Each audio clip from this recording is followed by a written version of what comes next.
The following is a presentation of Wareham Gatemen Baseball, brought to you by the Gatemen Baseball Network in conjunction with the Cape Cod Baseball League. Last summer, the Wareham Gatemen had one of their most successful seasons in franchise history. Skied out to left field. This ball is way back. See you later. Colton Shaver. Doing pitch.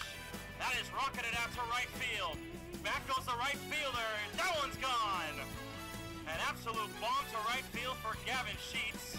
But despite their regular season success, the 2016 Gatemen were sent packing after the first round of the CCBL playoffs. Is this ball fair? It is! Crow comes in to score the game's tying run. McKinnon comes in as well. Bourne has walked off, and Wareham's season is over. Now a new season and a fresh start in Wareham.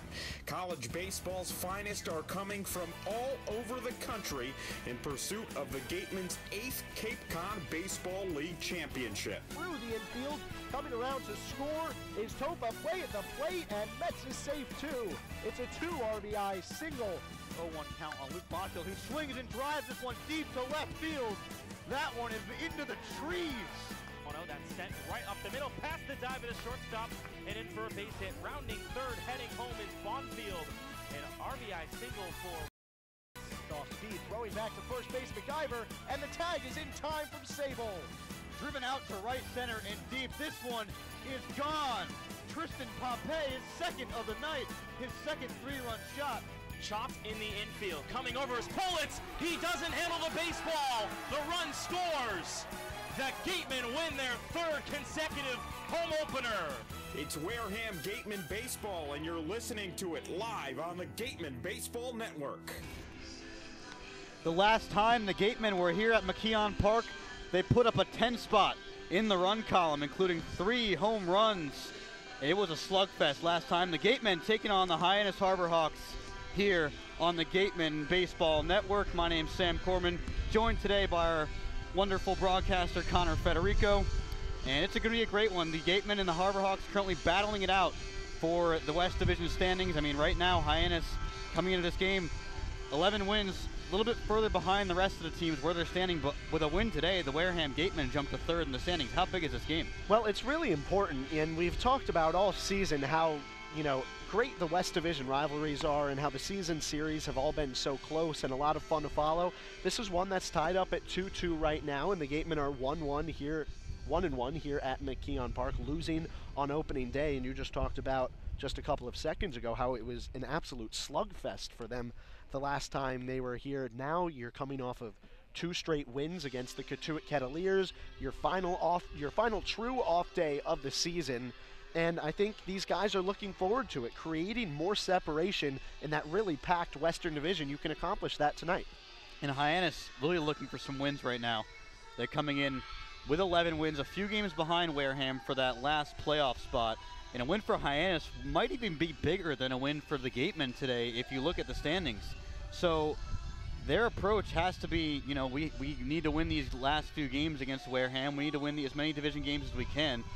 So what do you think Hyannis is coming into this game thinking, a team they haven't seen in a long time? Well, I mean, the difference in this game, Hyannis literally needs this win. I mean, every game is becoming more of a must-win situation for them, especially as they continue to lose and free fall. They've been sitting in last place, but not too far from that 4th place spot where the Gatemen have sat most of the season, and now there's really starting to become separation. Talking to one of the Hyannis broadcasters, he told me going into the locker room the other day for Hyannis, it was almost painful. You could hear a pin drop in there.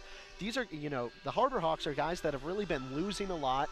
And, even though it's mostly about improving yourself, coming here, getting exposure in front of the scouts, losing isn't fun for anybody at any level in any leagues. Under no circumstances is losing any fun. Both these teams want to make the playoffs, want to have a little bragging rights over the other, and I think today the Gatemen, with a win, you really separate that gap. It goes from about 4 points to 6 points, and that's really the goal that the Gatemen are trying to accomplish tonight.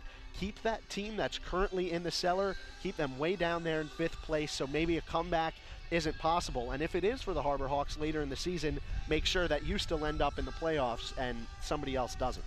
in the Gatemen before last game against Katuitt, they weren't really scoring runs at all in the past few games. And I mean, you look at the difference 2 days ago against Katuitt on the 16th. You know, it wasn't great. It wasn't a great performance. They only had 6 hits, but they definitely improved at the plate. What do you think they can carry in from that game? What looked good about the Gatemen's lineup in that game against Katuitt, that 4-1 victory? Well, similar to when the Gatemen swept a home-and-home with Bourne, I think you come out of that series on July 4th and 5th with a ton of confidence.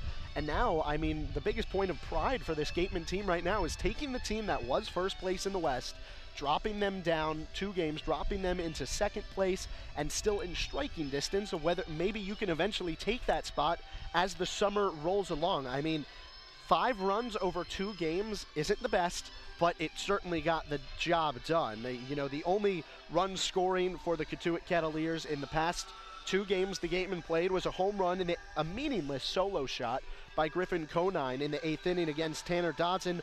Otherwise, you get runs from Stephen Kwan, Jaron Duran, John Topa, and Robbie Metz. And then the other day, you get that RBI single from Tristan Pompey in the 8th. Just timely hitting needs to improve with the Gatemen. They're still leaving plenty of runners in scoring position, but the pitching staff right now, it really is the class of the entire Cape Cod Baseball League. The pitching staff has been fantastic, holding the Katuitt Cavaliers to 1 run over 2 games. That's a really big point of pride for the Gatemen right now, and moving forward, I think that confidence could help them in games like tonight against the Hyannis Harbor Hawks. And the Gatemen are certainly in a situation where, you know, if they win the next 3 or 4 games, they could find themselves easily in first place in the West. It's just that close right now, and every game's so important. Home field advantage so important in the playoffs as well. It's now time to send it to our in-game host for today, Jacob Toby. Jacob. Thank you very much, boys. Welcome into Gatemen Pregame Live, presented by South Coast Health. Of course, my name is Jacob Toby. We'll send you back out to the guys, Sam Corman and Connor Federico, in just a little bit. First pitch scheduled for 6 o'clock. Let's look at the starting pitchers, both for the Wareham Gatemen and for the Hyannis Harbor Hawks. First for Wareham, it will be Joey Matulovic, the California Bear.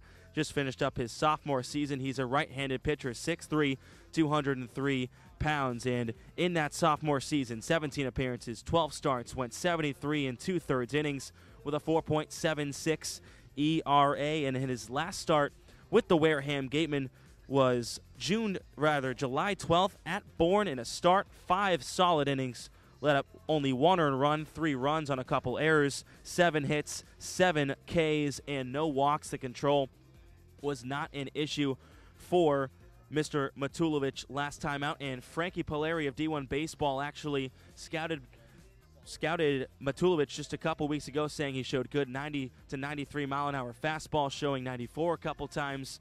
And he also says that he showed a sharp 81 to 83 mile an hour slider with some good depth. And he is also subtracted on a couple, making it more of a 10-4 slurve at 70-80. He also sprinkled in some quality changeups at 82 to 85, but he'll need to develop some further feel for it. He got under it, and in some cases, it was a bit too firm. So that's what Frankie Polari of D1 Baseball says about Matulovic, but there is a lot to like out of the California Golden Bear. He will go for the Wareham Gatemen today. And for the Hyannis Harbor Hawks, it will be M.D. Johnson, 6'6", 185 pounds. He's a right-handed pitcher out of Dallas Baptist. He's a Patriot there, his hometown, Red Oak, Texas. And in the CCBL this season, 4-4, 1-2 with a 7.20 ERA, 15 innings, 15 strikeouts, but 14 walks. His last time out, July 12th versus Katuitt, got the win in the 3-2 victory for the Harbor Hawks. 4 2/3 innings pitched, 1 earned run, 3 hits, 4 Ks, 3 walks. Control is an issue for M.D. Johnson in his first outing here on the Cape back in June on the 23rd versus Bourne.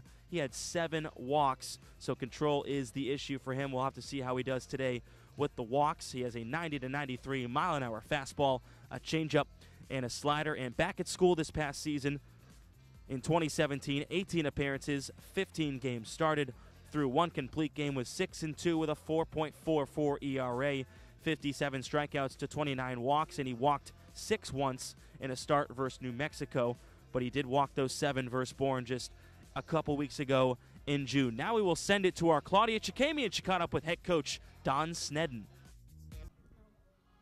Thanks, Jacob. I'm here with head coach Don Sneddon. So, Coach, first of all, today's Joey Matulovic's last start. So, what have you really liked out of him this season? What do you really want him to be able to get done today? Well, just keep us in the ball game again. You know, we've had 2 great back-to-back pitching performances. We haven't won 3 games yet this season, so we're trying to break that today, and it'd be great against Hyannis because they're the ones that's trailing us just a little bit. So just another solid performance out of him would be awesome.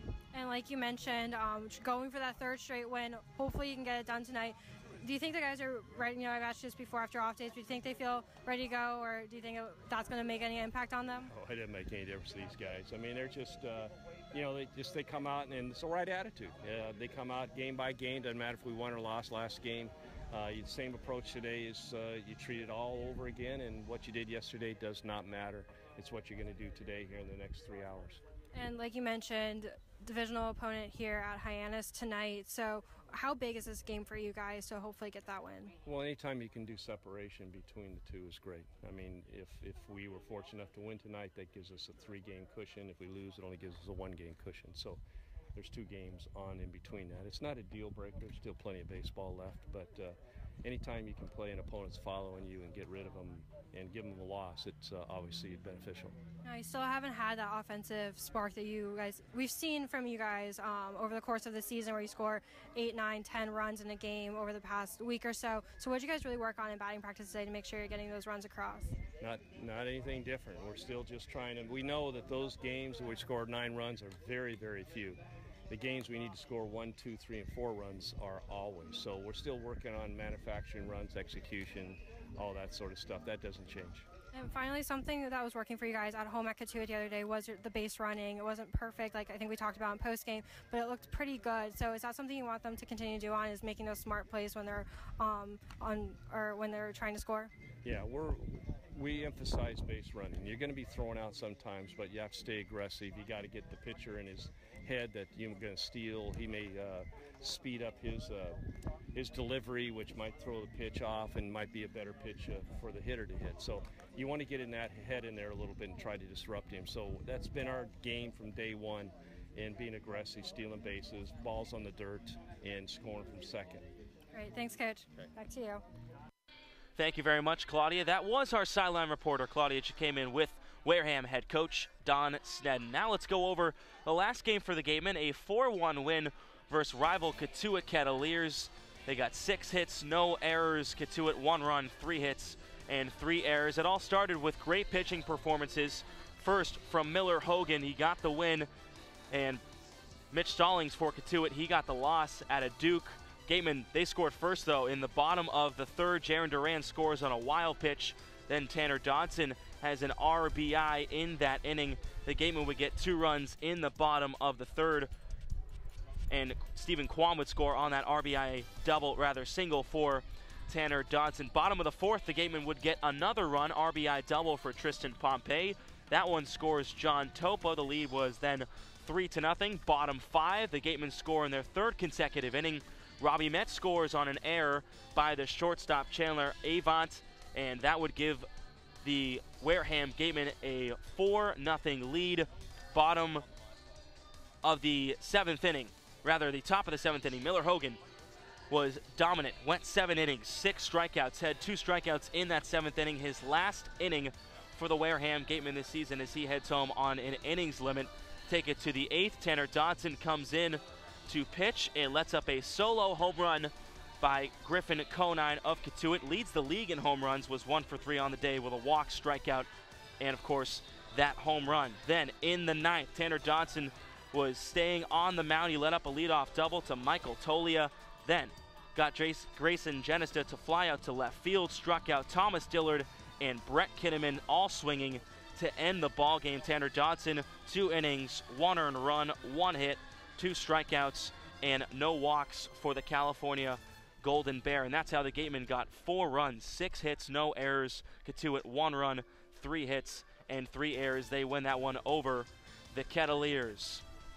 And now let's go around the Cape as we see what's happening today around the CCBL. Of course, you are listening to Wareham at Hyannis right now. That will get started in about 15 minutes. First pitch set for 6 p.m. YD at Harwich is in the midst of their pregame routines right now. YD, of course, second in the Eastern Division, sitting at 16-11-1. Harwich last in the East, sitting at 10-17-1 with a negative 31 run differential. Hyannis, of course, has the worst run differential in the league at negative 32.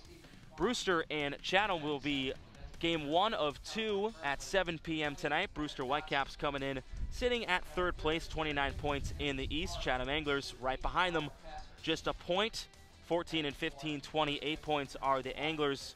That will be taking place at Veterans Field. And the other game of the night, just 4 games tonight around the Cape League, it'll be the Falmouth Commodores taking on the Orleans Firebirds. Orleans, of course, has been the hottest team on the Cape by far.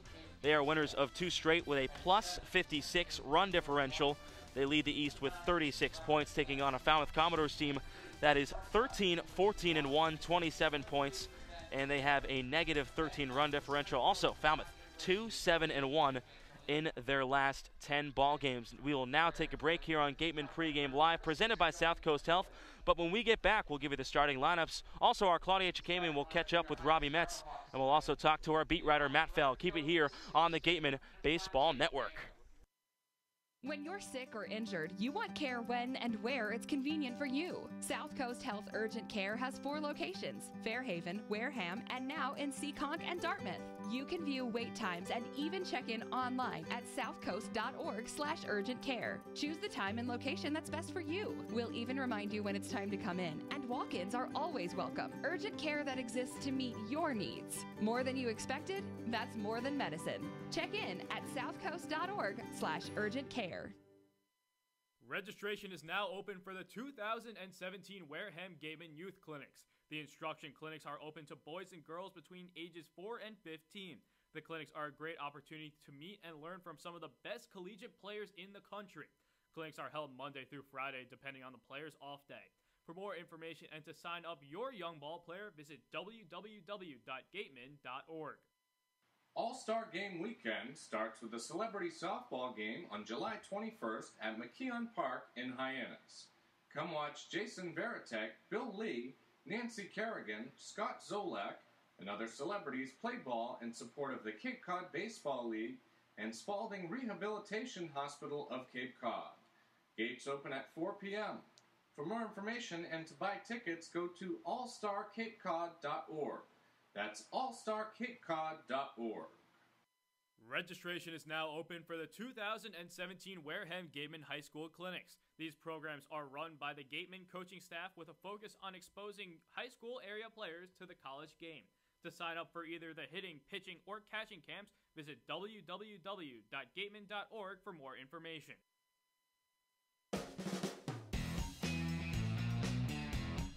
Welcome back out to Judy Walden Scarfile Field here at McKeon Park. Jacob Toby with you here on Gatemen Pregame Live, presented by South Coast Health. We'll get you out to the guys in a couple minutes for first pitch, but first, let's go over those starting lineups. First for the Wareham Gatemen, Stephen Kwan, he will lead it off. He is the left fielder. Tanner Dodson is the DH. He will bat second. Kyle Kasser is at third and bats third. William McIver takes a break from the catching position. He will play first tonight, batting cleanup. Tristan Pompey finds himself in right field once again. Jake Anchia does the catching tonight. Robbie Metz, the second baseman, bats seventh. Ben Baird is the shortstop. He bats eighth. Nick Angelini, the center fielder, he bats ninth. And, of course, Joey Matulovic on the hill for the Gatemen. Now, for Hyannis' lineup, Jake Mangum is the right fielder. He leads it off. Reese Hampton is in center field, batting second. Micah Coffey, the DH, will bat third. Daniel Robinson, the left fielder, bats fourth. Ryan Olenek, no relation to Kelly Olenek, at first base. Brendan Donovan at first base tonight, rather at third base. Fort Proctor, the second baseman, bats seventh. Hunter Stovall, the shortstop, bats eighth. Chris Proctor doing the catching. He will bat ninth. And on the mound for the Hyannis Harbor Hawks is M.D. Johnson. Gatemen Baseball Network would like to remind you that you can contact us anytime by emailing pressbox@gatemen.org. Please feel free to send us your questions or comments, and we'll make sure to address them as soon as possible. Also, make sure you're keeping up with all the Gatemen action 24/7 by following Wareham Gatemen on Twitter, Instagram, Facebook, YouTube, and SoundCloud. Now we will send it right back to our sideline reporter, Claudia Chikamen. She got up with Robbie Metz. Thanks, Jacob. I'm here with Robbie Metz. So, Robbie, first of all, you got that big win 2 nights ago. Then you had the off day. Do you guys think you're ready to go and can bounce back from and continue that streak, that good game you had 2 nights ago after an off day? Yeah, hopefully. I mean, we got a 2-game winning streak, so hopefully we can keep that going.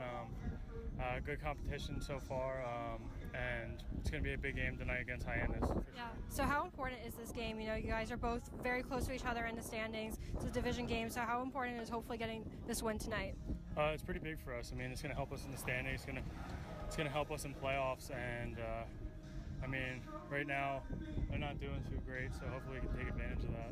And what's the main thing you guys tried to work on today, as far as, you know, making sure you're getting those hits when the runners are in scoring position? Like, what is the main thing Coach tried to work with you guys on today? Mainly with less than 2 outs, guys on third getting the ball up in the air when infield's in, so that's a big problem for us. But hopefully working on that will help us out in the game today. And what's really been clicking so well for you, because you've been improving each time you've been up at the plate, so what's really been the main thing you've worked on, you've noticed an improvement on since you've been here? I'm just working on getting the ball up in the air, working on a short, quick swing.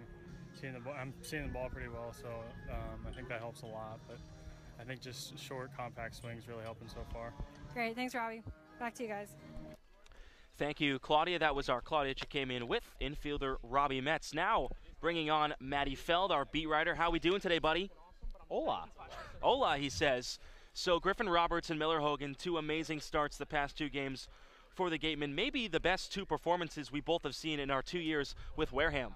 Yeah, I'd say that Griffin Roberts' start on Saturday might have been the best start I've seen from any starter that I've seen since I've been here. Of course, Zeke Collins from Katuitt threw the complete game, and I thought he was really dominant in that game, throwing 119 pitches, but the efficiency at which Roberts worked out, inducing ground ball outs with the 2-seam fastball that he's developed up here to go along with that slider that he was able to get a lot of those left-handed power hitters in the Katuitt lineup to swing over. The combination of those 2 pitches to go with his 94-mile-per-hour fastball was really impressive. Nick Sprengel in the playoffs last year against Bourne was terrific, but Griffin Roberts on Saturday was probably the best pitching performance I've seen out of anybody since I've been up here on the Cape.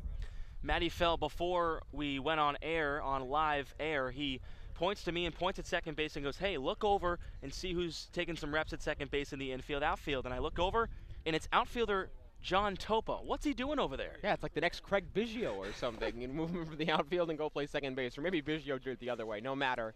It's interesting. Head coach Don Siddons said he spoke to John Topa's coaching staff back at UConn, and he recommended the move to second base. It took a couple of weeks for the UConn staff to think it over, but they called back and said, yeah, go ahead with it. I don't think we'll see John Topa in any real action at second base in a game. He'll primarily stay in the outfield, but for someone who doesn't have a ton of power, Topa really thrives at being able to hit the ball the other way as a contact hitter and hit for average. Maybe not a bad idea to move him to second base. Probably the most simplest infield position in terms of arm strength, athleticism, although Topa already a solid athlete, but not a bad idea, I think, by head coach Don Siddons, and of course the UConn staff agrees, and they're going to work on it, at least in infield, outfield, up until the end of the season. All right, that's our Matty Feld. Thanks very much, Bud, and you can follow him on the Gatemen blog. He writes a lot of good stuff there for us. We will take a short break here on Gatemen Pregame Live, presented by South Coast Health, but on the other side, we'll get you out to the guys for first pitch, which is expected to be in about 7 minutes here on the Gatemen Baseball Network. When you're sick or injured, you want care when and where it's convenient for you. South Coast Health Urgent Care has 4 locations: Fairhaven, Wareham, and now in Seekonk and Dartmouth. You can view wait times and even check in online at southcoast.org/urgent-care. Choose the time and location that's best for you. We'll even remind you when it's time to come in, and walk-ins are always welcome. Urgent care that exists to meet your needs. More than you expected? That's more than medicine. Check in at southcoast.org/urgent-care. All-Star Game Weekend starts with a celebrity softball game on July 21st at McKeon Park in Hyannis. Come watch Jason Veritek, Bill Lee, Nancy Kerrigan, Scott Zolak, and other celebrities play ball in support of the Cape Cod Baseball League and Spalding Rehabilitation Hospital of Cape Cod. Gates open at 4 p.m. For more information and to buy tickets, go to allstarcapecod.org. That's allstarcapecod.org. Registration is now open for the 2017 Wareham Gatemen Youth Clinics. The instruction clinics are open to boys and girls between ages 4 and 15. The clinics are a great opportunity to meet and learn from some of the best collegiate players in the country. Clinics are held Monday on the players' off day. For more information and to sign up your young ball player, visit www.gatemen.org.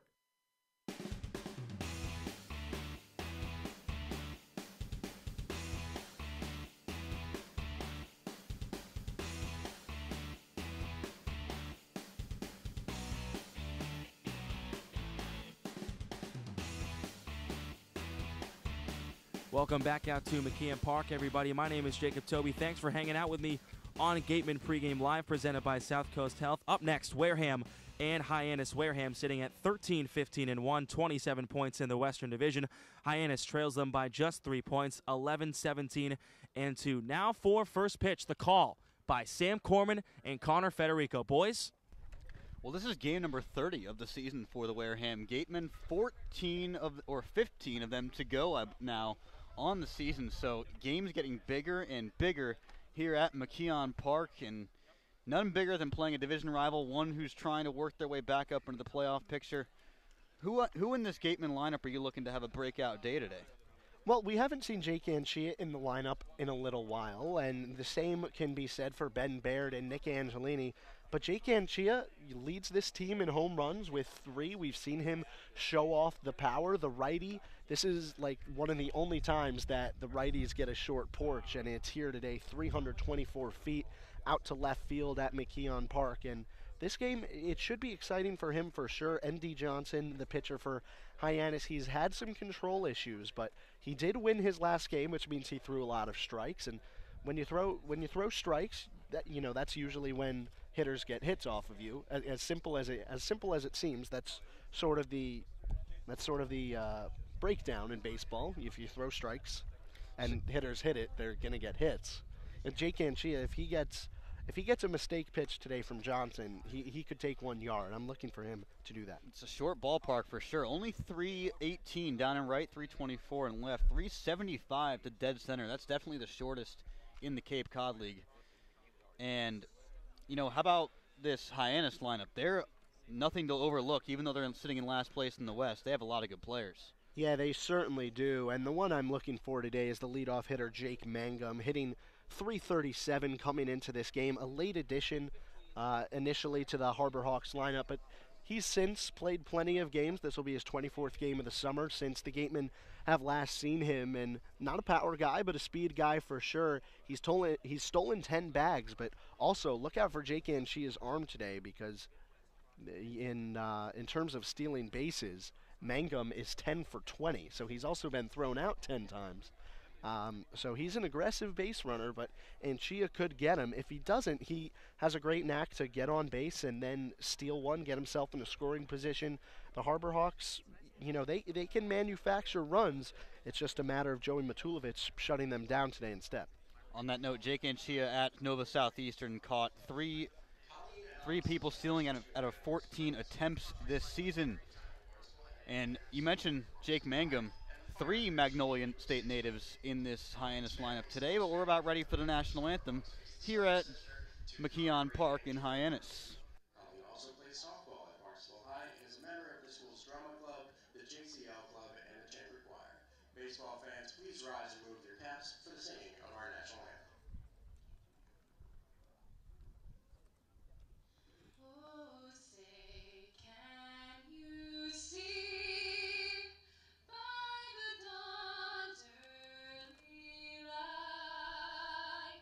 What so proudly we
An outstanding national anthem here at McKeon Park as usual. And it's going to be quite a day of night of baseball here in Hyannis. This is the final time the Gatemen will be visiting the Harbor Hawks this season in the regular season. That's assuming that they do not meet in the postseason. Right now, as it stands, Hyannis not in the playoff picture, so they're trying to do their best, we mentioned that before, to get back into the realm of things. And right now, if one team's getting replaced by Hyannis in the playoff picture, it's Wareham, because they're in 4th place, although the top 4 in the West Division are basically the same right now, the same exact record, 1 through 4, maybe separated by a game and a half. It's pretty wild how close it is. Today's pitcher for Hyannis, he's throwing warm-up pitches right now. It's M.D. Johnson. Well, the knock on him, Sam, is that he struggles with his control. He's got good velocity, about 93 mile per hour fastball, but other than that, he really struggles with his control, and that's been a knock on him by scouts. It's been a knock on based on what other Cape League teams have seen. The interesting thing about him, though, is he's sort of a late bloomer. He had a difficult regular season with Dallas Baptist University this spring, pulled it together in the Missouri Valley Conference tournament, and then got a win over Central Connecticut State in the NCAA tournament in one of the regionals. And then he comes here to the Cape, loses his first 2 games, gets a no decision in the next start, and then in his last start got the win. So now we're approaching the late parts of the summer. Maybe he's got some Cape League experience under his belt now. Maybe he'll be ready to go after this Gatemen lineup. But the thing about M.D. Johnson is you're really not sure who you're going to see from night to night. Yeah, M.D. Johnson has 14 walks in 15 innings this season compared to just 15 strikeouts. So that's something he certainly wants to watch out for, is that strikeout to walk ratio for M.D. Johnson. You heard Jacob Toby run through the Gatemen lineup before the game. We'll do it again. Just for a refresher, Stephen Kwan is in the on-deck circle. He's going to lead off this game. He's in left today out of Oregon State. Tanner Dodson from Cal is hitting second. He's DHing. Kyle Kasser out of Oregon at third base will bat third. William McIver from Washington is at first base. He'll hit cleanup. Tristan Pompey out of Kentucky is in right field. He'll bat fifth. Jake Anchia is catching. Will hit sixth out of Nova Southeastern. Robbie Metz from George Washington's hitting seventh. He's at second base. Ben Bear is at shortstop from Washington will bat eighth. Nick Angelini rounding out the Gatemen order in center field in batting ninth from Bryant. Stephen Kwan, the lefty hitter, steps into the batter's box, crowding the plate early. And we're about ready for baseball. Here in Hyannis, M.D. Johnson stares him down through his glove, kicks and delivers.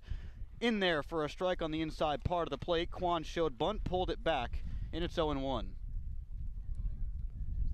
Kwan coming into this game hitting .383. 7 multi-hit games for Kwan in 12 games so far. Takes a called strike on the outside corner at the belt. Good start for Johnson getting in there once on the inside corner, once on the outside corner to a good hitter in Stephen Kwan. The leadoff man staring down Johnson. Johnson returns the favor, and now time is called. A little bit of an awkward pause in there. And eventually the home plate umpire, who today, Will Bowers, raised his hands to call for time. Johnson now kicks and delivers. The righty pitcher, breaking ball, grounded to the shortstop. That's Stovall. Stovall over to first. Big stretch by the first baseman, Olenek. In the first out of the inning belongs to Stephen Kwan. M.D. Johnson off to a good start.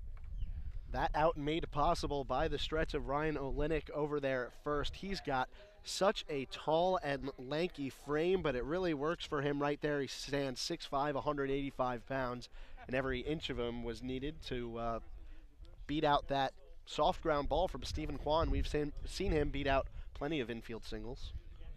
So Kwan now 0 for 1. Tanner Dodson, the California product, at the plate, DHing today. Here's the pitch from Johnson upstairs, a fastball. 1-0. Gatemen wearing their blue road jerseys as usual. Red numbers with the big red W on the left chest. Hyannis with their home whites, orange sleeves, orange Hyannis written across the front in orange numbers. Fouled away by Dodson to the opposite field. He's hitting from the left side, a switch hitter. And it's now 1-1 on Dodson, who comes into today second in the CCBL in batting average at .377, 26 for 69 on the year. That's pretty amazing how he's second on the Gatemen in hits, but he hasn't really been in the lineup as consistently as some of the other guys. Swings and misses through Looked like a changeup from Johnson. 1-2. That was on the inside part of the plate. Dodson cuts through it. We'll run through the Hyannis defense after this next pitch. Dodson, a slightly open stance from the left side. Here's the pitch from Johnson. Fastball lines, and it's played by Stovall on a hop and over to first in time. The second straight grounder to short. It looked like Hunter Stovall had a little bit of trouble with that, but was able to recover. He might have tripped, and the second out is made.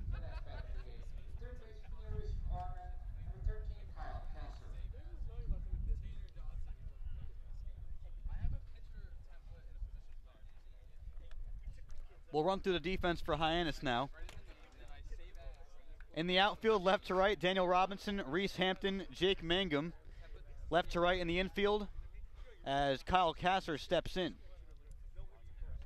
We'll get the pitch from Johnson first. Kasser, another lefty in an open stance, and time is called by the home plate umpire, Bowers. Left to right in the infield, Brendan Donovan at third. Hunter Stovall has been busy already at shortstop. Ford Proctor at second. Ryan Olenek at first. Chris Proctor behind the plate. Catches this ball low in the dirt, and it's 1-0 on Kasser out of Oregon. Two Proctors in this Hyannis lineup. They are not related to each other. Johnson delivers again, inside, and it's now 1-1, count even on Kyle Kasser. Kasser named a Cape League All-Star. He's the second in this lineup to be named a Cape League All-Star. Tanner Dodson is also going to be in that game. William McIver, who's on deck, will also be participating. This one's fouled, a chopper down the line, down the first base side, out of play. 1-2, over the head of the first base coach, Sean Callahan of the Gatemen.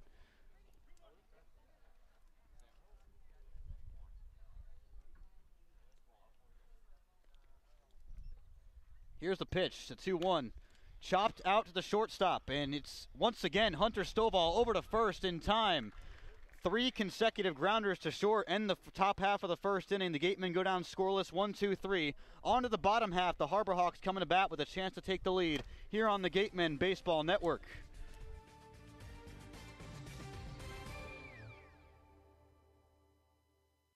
When you're sick or injured, you want care when and where it's convenient for you. South Coast Health Urgent Care has 4 locations: Fairhaven, Wareham, and now in Seekonk and Dartmouth. You can view wait times and even check in online at southcoast.org/urgent-care. Choose the time and location that's best for you. We'll even remind you when it's time to come in, and walk-ins are always welcome. Urgent care that exists to meet your needs. More than you expected? That's more than medicine. Check in at southcoast.org/urgent-care. The Down East Lobster Roll combos are back at the 99 restaurants. Visit today in Centerville, Falmouth, Mashpee, Wareham, or Yarmouth for the best value for lobster rolls on the Cape. The 99, proud sponsor of the Cape Cod Baseball League.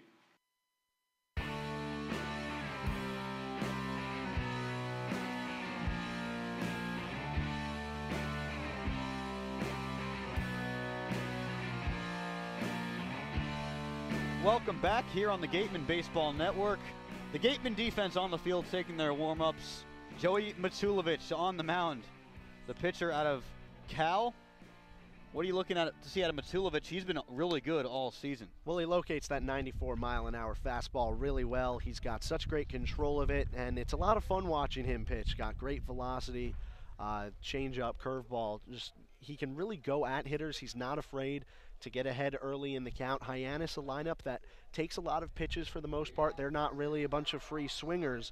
So Matulovic, this is a lineup that works in his favor. He can get an 0-2 count, a 1-2 count, and then fool you a little bit on either a high fastball or a curveball down in the dirt where he won't get hurt. So he's a really high IQ pitcher. I like him a lot. Matulovic deals the first pitch. It's upstairs to Jake Mangum. 1-0, a fastball at the chest. Mangum in right, he'll hit first. For this Hyannis Harbor Hawks roster, he's a lefty, and he takes the pitch from the righty. Matulovic swings and misses through that one on the outside part of the plate. Might have tipped it into the glove of Anchia. Either way, way behind that fastball. Reese Hampton's on deck. He's going to hit second in center field. Micah Coffey DHing will hit third.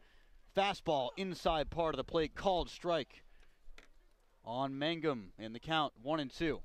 Daniel Robinson's hitting cleanup in left. Ryan Olenek at first base will hit fifth. Brendan Donovan hitting sixth at third base. Here's the pitch from Matulovic. Inside corner called strike three.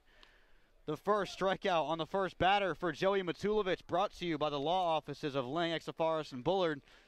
And a good start, a hot start for Matulovic. He might have gotten the benefit of the doubt on a pitch a little bit low at the knees on Mangum, but either way, it's a called strike, and Matulovic rolling off to a good start. Yeah, just through about half an inning. Looks like the strike zone today is going to be a bit expanded. Here's the pitch. Swing and a miss by Hampton. 0-1 from Matulovic on him. Bottom three of this Hyannis order. Ford Proctor at second base. Hunter Stovall, another Mississippi State Bulldog, is hitting eighth at shortstop. And Chris Proctor rounds out the order at catcher. Pitch is low, 1-1 from Matulovic. Looks like he's providing a lot of early heat to this Hyannis lineup, and why not if it's working. Here's Matulovic's pitch. It's a breaking ball on the inside corner. 1-2. Hampton looked at that one all the way. Well, Hampton wanted to swing at it and then realized it was an off-speed pitch and was a bit fooled by it, just sort of froze him up. Here's the pitch from Matulovic, a high leg kick, and it's fouled away from Hampton. Count remains 1-2. Reese Hampton, a UNC Charlotte 49er, I believe, and a 2016 All-Conference USA freshman team member. Here's the pitch from Matulovic, a breaking ball inside, and Chia drops it, and that might have helped Reese Hampton in the box, because that one looked like it was close to being called strike three, but the count runs to 2-2 now. Hampton, an interesting player, 335 his freshman year at UNC Charlotte, but dropped to 264 his sophomore year. Breaking ball fouled back on a chopper near us down the first base side, just behind home plate. And the count remains at 2-2. Pitch 6 of the at-bat going to come up here from Matulovic to Hampton. Hampton hitting .279 here on the Cape so far. Here's the pitch from Matulovic in the blue jersey, in the dirt, full count. Yeah, Hampton's a guy that's seen the Gatemen plenty of times this season. You know, now this is their fifth matchup against each other. The Gatemen have played Hyannis more than anybody else this season, and Hampton, he's been good against the Gatemen. Hampton, one thing he needs to work on, 22 strikeouts to 3 walks. This one's flown out to center field. On the run, Angelini reaches up and grabs it for the second out of the first. Nick Angelini back on the defensive side of the ball. He's back in the lineup for the first time in about a week. We'll run through the Gatemen defense here with 2 outs in the first inning. Stephen Kwan, left field, Nick Angelini in center, Tristan Pompey back out in right. In the infield, left to right, third base to first base, Kyle Kasser at third, Ben Baird at short, Robbie Metz at second, and William McIver at first base. The pitch from Matulovic is way upstairs, 1-0. Micah Coffey at the plate, the designated hitter. Jake Anchia is doing the catching today for Joey Matulovic, who has 2 outs in the first. He kicks and delivers in there right down the middle for a strike to Micah Coffey. Yeah, interesting for the Gatemen today. Robbie Metz, he's been so great at second. Love to see him there again. Kyle Kasser, great at short. Also great at third. He moves to that spot. Matulovic delivers a breaking ball outside corner for a strike. Good pitch there. It's 1-2, 1 strike away from getting out of this first inning. Coffey, the Minnesota Golden Gopher, is graduating next spring from University of Minnesota. That one inside, 2-2 in the Twin Cities. Matulovic trying to work that pitch on the inside corner that rung up Mangum. And he swings and misses through that one. Swung on and missed. Swinging strike three. Second strikeout of the inning for Joey Matulovic. And the first inning is over. Another strikeout brought to you by the law offices of Lang, Exafaris, and Bullard. No score here on the Gatemen Baseball Network. We're headed to the second.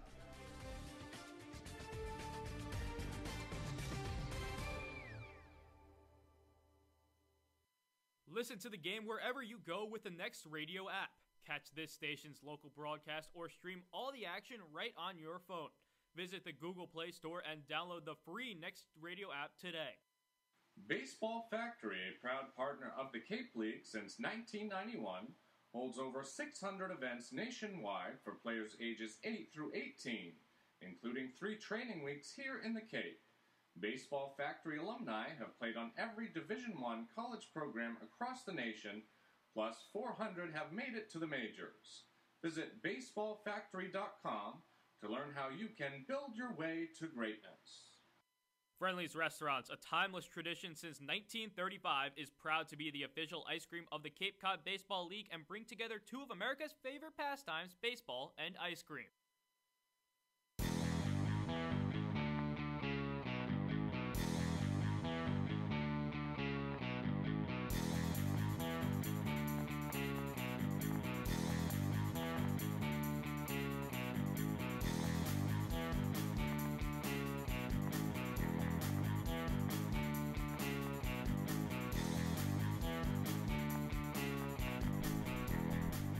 Second inning at McKeon Park, no score between the Gatemen and the Harbor Hawks. Willie McIver is hitting cleanup, and he's going to step in the first righty batter against M.D. Johnson, who got all three of those lefties to go opposite field and ground out to his shortstop, Hunter Stovall, who may have tied the record for most putouts in an inning here in the Cape Cod Baseball League. Or taking the lead himself. McIver, the righty, another all-star, swings and misses through Johnson's first pitch. It's 0-1. May have tipped that one into the glove of Chris Proctor behind home plate. McIver leading the Gatemen in RBIs, 15 of them so far this season. Here's the pitch from Johnson. It's upstairs, 1-1. Looks like when he's missing so far today, it's been high from Johnson.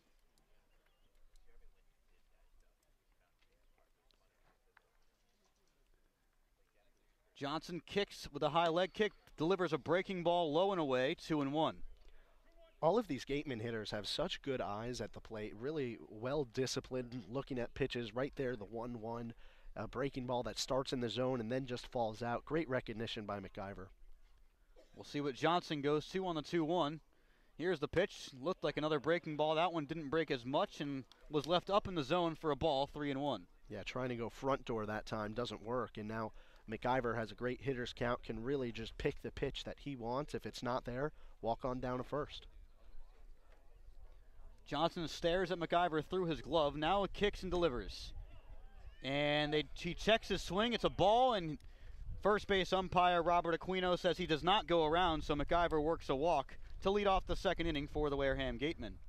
Well, that's the first base runner in this game for either team, and McIver does a good job right there, looking down 4 pitches that were all pretty close with the exception of the third one. Again, just really great plate recognition, and Tristan Pompey, he's more of a free swinger, been working on hitting to the outside corner. Now's his chance to show off a bit. Pickoff attempt quickly from Johnson over to his first baseman, Olenek, and it's not in time to catch McIver, who has had some base running troubles. He's been caught into 2 rundowns in the past few games for the Gatemen, looking to be more disciplined. And the first pitch to Tristan Pompey in there for a strike. He checked his swing, but home plate umpire Will Bowers rules that it was a strike anyway. Pompey participating in this weekend's home run derby in the Cape Cod League All-Star Game. Pickoff attempt over to first again. McIver dives back safely. I guess Hyannis got the scouting report that not only is McIver fast, but sometimes he can get a little bit lost out there on the base paths. Well, there's going to be a lot of pickoff throws from Hyannis pitchers today. It's going to slow down the game a ton. There's another one right there, and it just makes a lot of sense when the scouting report for the opposing team is they're getting picked off a lot, they're getting caught in rundowns. You might as well try to catch them, get yourself a free out. Top half of the second in the stretch for the first time today. It's M.D. Johnson. Here's the pitch. Inside on a fastball to Pompey, another lefty switch hitter. And the count 1-1.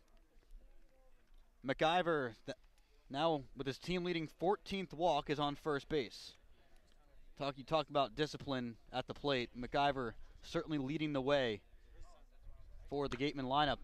Pitch is popped into the shortstop's glove of Stovall, and Pompey is retired. Yeah, Pompey tries the inside-out approach there, gets a pitch that just sort of jammed him on the hands, tried to have the strength to push it to the opposite field. Instead, he just gets popped up.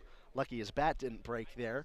But you still have Willie McIver on first, and Jake Anchia, he's certainly got some pop in that bat, can provide you a timely hit. So the Gatemen, they're far from out of this inning.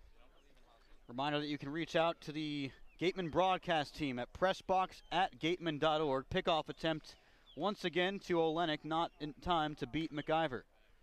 That's pressbox@gatemen.org to send questions, comments, and concerns to the Wareham Gatemen broadcast team. The batter is Jake Anchia, the second righty of the inning. McIver runs, swing and a miss, on to second. They tag him and he's out. McIver caught stealing. May have gotten a late jump because that throw from Proctor was on a hop, but it was still a good throw right into the glove on the second base side of the shortstop Stovall. And McIver continues to be a little bit rough on the base paths. Do you like the aggressiveness? I do, but he was beaten by about a step, and when you get all those pickoff throws your way, that's what's going to happen. It's going to slow you down a bit, make you weary. Pitch is outside to Anchia. It's 1-1 on him. Now the bases are empty. And 2 outs. So suddenly this inning had some promise to it, and now it's sort of gone away. Anchia has had some success against the Hyannis Harbor Hawks this season. Here's the 1-1 outside. 2-1 on Anchia. 4 of his 9 RBIs this season have come against Hyannis. He's 3 for 7 this year against the Harbor Hawks. Here's the 2-1. Breaking ball outside. 3-1 on the Gatemen catcher. Yeah, and Shia working a very similar at-bat right now to what Willie McIver just did, and that's look down some very close, very good pitches, but now it's in Anchia's corner here. 2 out in the second. Here's the pitch to Anchia. Gets a piece of it and fouls it back on a high pitch, probably ball 4, right towards us on the first base side, and it's now a full count. Yeah, but with 3-1, he was probably looking for something in the letters area that he could drive high in the air, maybe for a home run. So it probably wasn't that far off from where he was looking for that pitch to be. Pulls the trigger, not a bad idea, but now you give Johnson hope. Johnson back in the windup, stares down Anchia. Nice job by Anchia to foul that one away towards us. Count remains at 3-2. Just got the end of the bat on that one. Yeah, he was early on both of the last pitches, including that high fastball from Johnson, which is interesting. So Anchia, like, this Gatemen lineup, certainly aggressive, but also smart at the plate. Full count, 2 outs in the second, nobody on. Jake Anchia, the batter. Here's the pitch, swing and a miss. Strike 3 for M.D. Johnson, his first strikeout of the game. In the sides retired in the top half of the second. No runs, no hits, no errors, and no men left for the Wareham Gatemen. To the bottom half of the second we go. No score, Harbor Hawks with a chance to take the lead here on the Gatemen Baseball Network. We appreciate and thank the sponsors who support the Cape League and the 10 teams. Our corporate sponsors are the financial backbone of the league. It is with their support that we are able to preserve our long-standing tradition of providing the best family entertainment here on Cape Cod. On behalf of the visiting team, the Wareham Gatemen, league officers, and the entire Cape League family, we would like to announce and thank our 2017 corporate sponsors. With much appreciation, we recognize the Yawkey Foundation, Chatham Bars Inn, the Fuller Family Foundation, Dunkin' Donuts, Curry College, Cape Cod Healthcare, the 99 Restaurants, Coca-Cola Bottling of Cape Cod Potato Chips, Friendly's Ice Cream, Baseball Factory, Cape and Island License Plate, 47 Brand, Cape Cod 5 Cents Saving Bank, Stop and Shop, Peapod. We'll be back to you in the next inning for the second half of this outstanding list of loyal sponsors.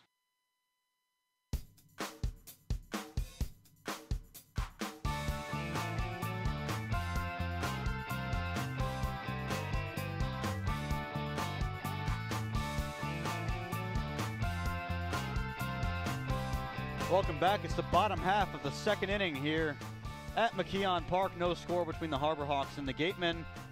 Reminder that you can reach out to us at pressbox@gatemen.org. Also follow us on social media at Wareham Gatemen on Twitter, Wareham Gatemen on YouTube. You're listening now on our YouTube live stream. Is it really a live stream though? Because live stream is its own thing. No, it's a live stream. pitch is inside on Daniel Robinson, and he showed bunt but pulled it back, and it gets by Anchio 1-0.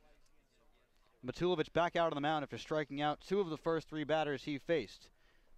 But Robinson certainly no easy task with 11 RBIs this season. Takes a strike on a breaking ball on the outside corner, 1-1. The Gatemen have not seen Robinson in this cleanup hole yet. We usually see him at around 1 or 2 in the lineup. Has both power and speed. Takes a strike there from Matulovic, 1-2. Matulovic getting a lot of takes from this Hyannis Harbor Hawks lineup early. And he's taking advantage, throwing strikes. 1-2. Outside on a fastball, 2-2. Well, that's why Matulovic is a perfect fit against this Hyannis lineup. So are guys like Justin Montgomery and Justin Glover when he was here with the Gatemen, guys who would like to get in those 0-2, 1-2 counts. Here's the pitch from Matulovic. It's low, and the count runs full. Nothing wrong with that pitch right there, just missing on the inside corner, but a great pitch to try to fool Robinson on. Pitch coming in from Matulovic, breaking ball. Called strike 3. Daniel Robinson threw his bat on and thought it was going to be a ball 4 for a walk, but Matulovic gets strikeout number 3. Another one brought to you by the law offices of Lang, Exafaris, and Bullard. And the Central Michigan Chippewa, the former teammate of Grant Wolfram, is back to the dugout. Well, Daniel Robinson goes down right there. Really tough break because that pitch originally started at about his eye level, neck level, and it just drops in for a strike. Olenek takes a fastball on the outside part of the plate. Strike 1. Another called strike on Joey Matulovic, who's working very quickly right now through his mechanics.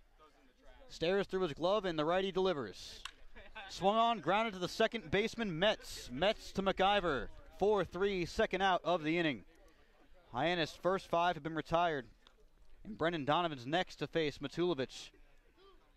Yeah, Matulovic, that was his first ground ball out of the evening, and the only other out besides 3 strikeouts has been Reese Hampton lifting one up shallow center to Nick Angelini. So good job working to all parts of the field right now. Brendan Donovan takes a strike on the outside corner. First pitch strikes have been a theme for Matulovic. It's 0-1 on Donovan, the third baseman. The lefty takes a ball low, 1-1. I mean, the impressive part about Matulovic getting ahead in the count, it's not like he just throws meatballs over the center of the plate. He's really painting the black and fooling these Hyannis hitters. Donovan, the Sun Belt champion, checks his swing, but it's called strike on the inside corner. It's 1-2. Yeah, I think he would have gone around on that anyway. Just a fastball low and inside, really tough to hold up on. The 1-2 to the South Alabama Jaguar, low for a ball. And it's 2-2.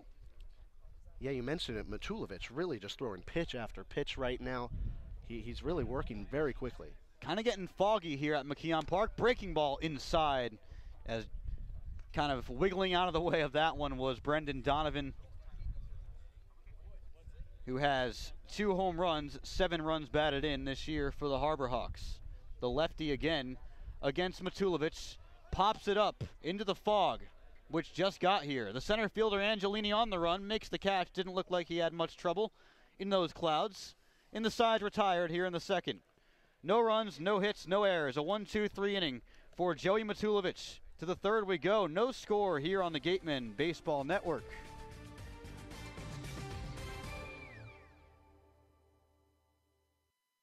Continuing with our corporate sponsors, we also want to recognize and thank Franklin Sports, Advanced Embroidery, Cape Destinations, Robert B. R., Sullivan Tire, Vacation Inn Cape Cod Veterinary Specialists, Cape Cod Times, Kinlan Grover Real Estate, Next Radio, Yellow Book, TSA, Rawlings, Cape Cod Chamber of Commerce, Highline Cruises, Sports Picks, On Deck Sports, Barnstable Bat, Hyannis Area Chamber of Commerce, H.P. Hood, Sunderland Printing, and Axis Bats. And of course, thank you to Major League Baseball for over 50 years of support. Urgent care is now available at 4 Cape Cod healthcare locations: Hyannis, Falmouth, Sandwich, and Harwich. Open after hours and weekends, staffed by ER physicians, expert care when you need it. Learn more at capecodhealth.org/urgent care. The fan seating section, that's what they call it, way down in foul territory. The Osprey Nest is a bleacher section out in left field. We mentioned the little hideout in Brewster for the fans. And there is an actual Osprey Nest here.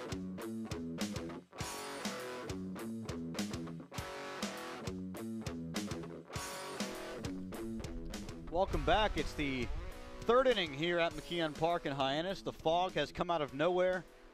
And, you know, that Osprey Nest out toward posts here right look at that. Along the first base line, which all the lights did just turn on, by the way. But it's a great place to watch the game from. Must be. Bunt shown by Robbie Metz. He gets it down to the third base line. Donovan on the run, in time to first. Not in time. I'm sorry, I misread that completely, but Metz is safe at first. Yeah, and understandable. You just couldn't call it there. That's why we have umpires on the field instead of in the broadcasting booth. They're much closer to the play, get on the right angle. Right there, Robert Aquino makes that call, and Robbie Metz with an infield single, just a bunt right down the third base line, perfectly placed. Don't really think Donovan was expecting it. That, by the way, is the first hit of the game for either team. The throw from Brendan Donovan might have pulled Olenek off the bag, who takes a pickoff attempt. A pretty nonchalant pickoff attempt from M.D. Johnson, who looked like he was just trying to get Metz to scurry back to first. There's a more serious pickoff attempt that Olenek catches and throws right back to his pitcher without even attempting a tag. Metz is leading off first. He's got a regular-sized lead. In the stretch is Johnson. Another bunt shown by Ben Baird, fouls it away behind home plate. Yeah, Ben Baird would love to get Robbie Metz in scoring position right now. He can do it with the bunt. Don Snedden's giving him a sign right now. We'll see what that is, but if he can't get it done, he can also give you a hit to the opposite field, so we'll see how this at-bat plays out. You've got 9, Nick Angelini up, and then Stephen Kwan, the leadoff hitter, up after that. Baird has not been as a regular in the lineup as some of the other left side infielders. He was scheduled to be in the lineup against the Catuit Cavaliers at Spillane Field on July 13th, but that game got rained out and has not been in since. Here's the 0-1. Swing and a miss. Pitch was low, but Baird chases it down. 0-2 now. Well, now you have this no bunt situation. Just the one thing you can't do if you're Ben Baird is strike out or ground into a double play. Just find a way to get Robbie Metz over, get yourself on the base. The 0-2, I'd be surprised if this was thrown in the strike zone.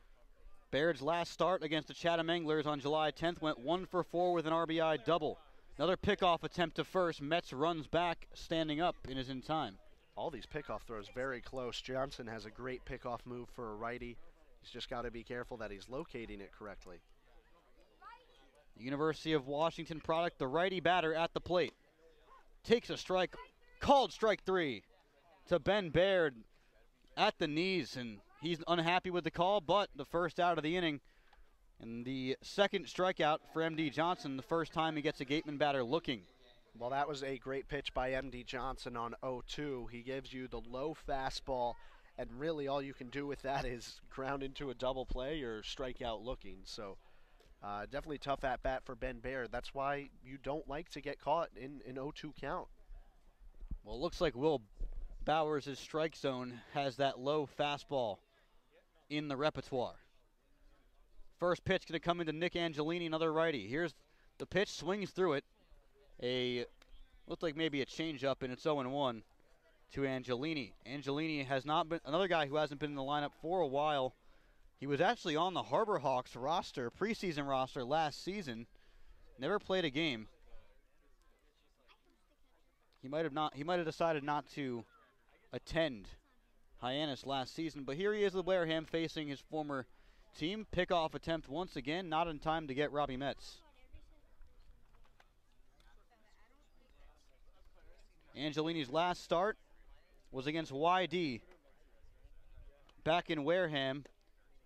Called strike on the inside corner. It's 0-2 on Angelini. Angelini went 0 for 2 that game against the YD Red Sox, a 3-1 loss at Spillane. That was game number 23 of the season. Here he is in the situation with a runner on first and one out here in the third. He's hitting .216 thus far out of Bryant. Here's the pitch. Just outside for a ball on a fastball, 1-2. As the sun starts to peek back out here at McKeon Park after a short period of fog. The weather all over the place. Not expecting any rain tonight, however, here in Hyannis. Also part of Barnstable. Another pickoff attempt. That's probably pickoff attempt number 5 or 6 to Robbie Metz at first base. Olenek catches it, then throws it right back to where it came from in M.D. Johnson's glove, who's now in the stretch. The righty kicks and delivers. Runner goes, and it's flown out to deep right field. On the run, just foul from Nick Angelini. That one was a home run down in that short right field corner. 318 down the line. Angelini does have one opposite field home run this season, and it came at Katuitt, trying to add to that total. But yeah, he's really got sneaky power, and you think of him more as a quick guy, a great defensive player. But when he's got 2 strikes, he doesn't really take protected swings. He really, will take advantage of a mistake by a pitcher like M.D. Johnson, who is prone to make a few. He didn't against Ben Baird in the last at-bat. But if Johnson makes it close again, Angelini can make him pay. The 1-2 going to come in to the Bedford, New Hampshire native. Here it is. Metz goes again, and it's lined into right field for a base hit. Metz was stealing. He rounds second and heads to third easily. It's a 1-out single for Nick Angelini. In the bottom of the order, cooking things up here. Runners on the corners with 1 out in the top coming back up.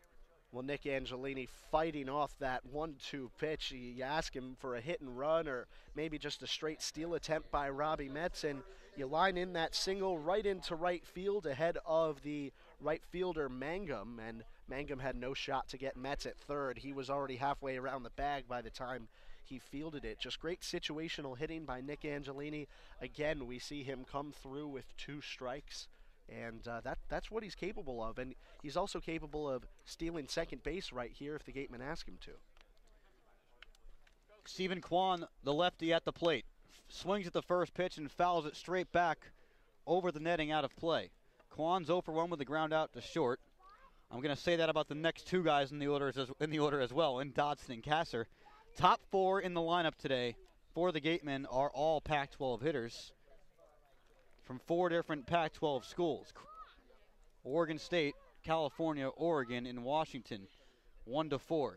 Kwan, the Oregon State Beaver, crowding the plate, but a throw goes over to first base instead to Nick Angelini. And Olenek catches it, throws it right back to where it came from in M.D. Johnson. Johnson has runners on the corners and 1 out in the third. No score here at McKeon Park. Kwan takes a ball in the dirt, and it's 1-1 to number 51 in blue.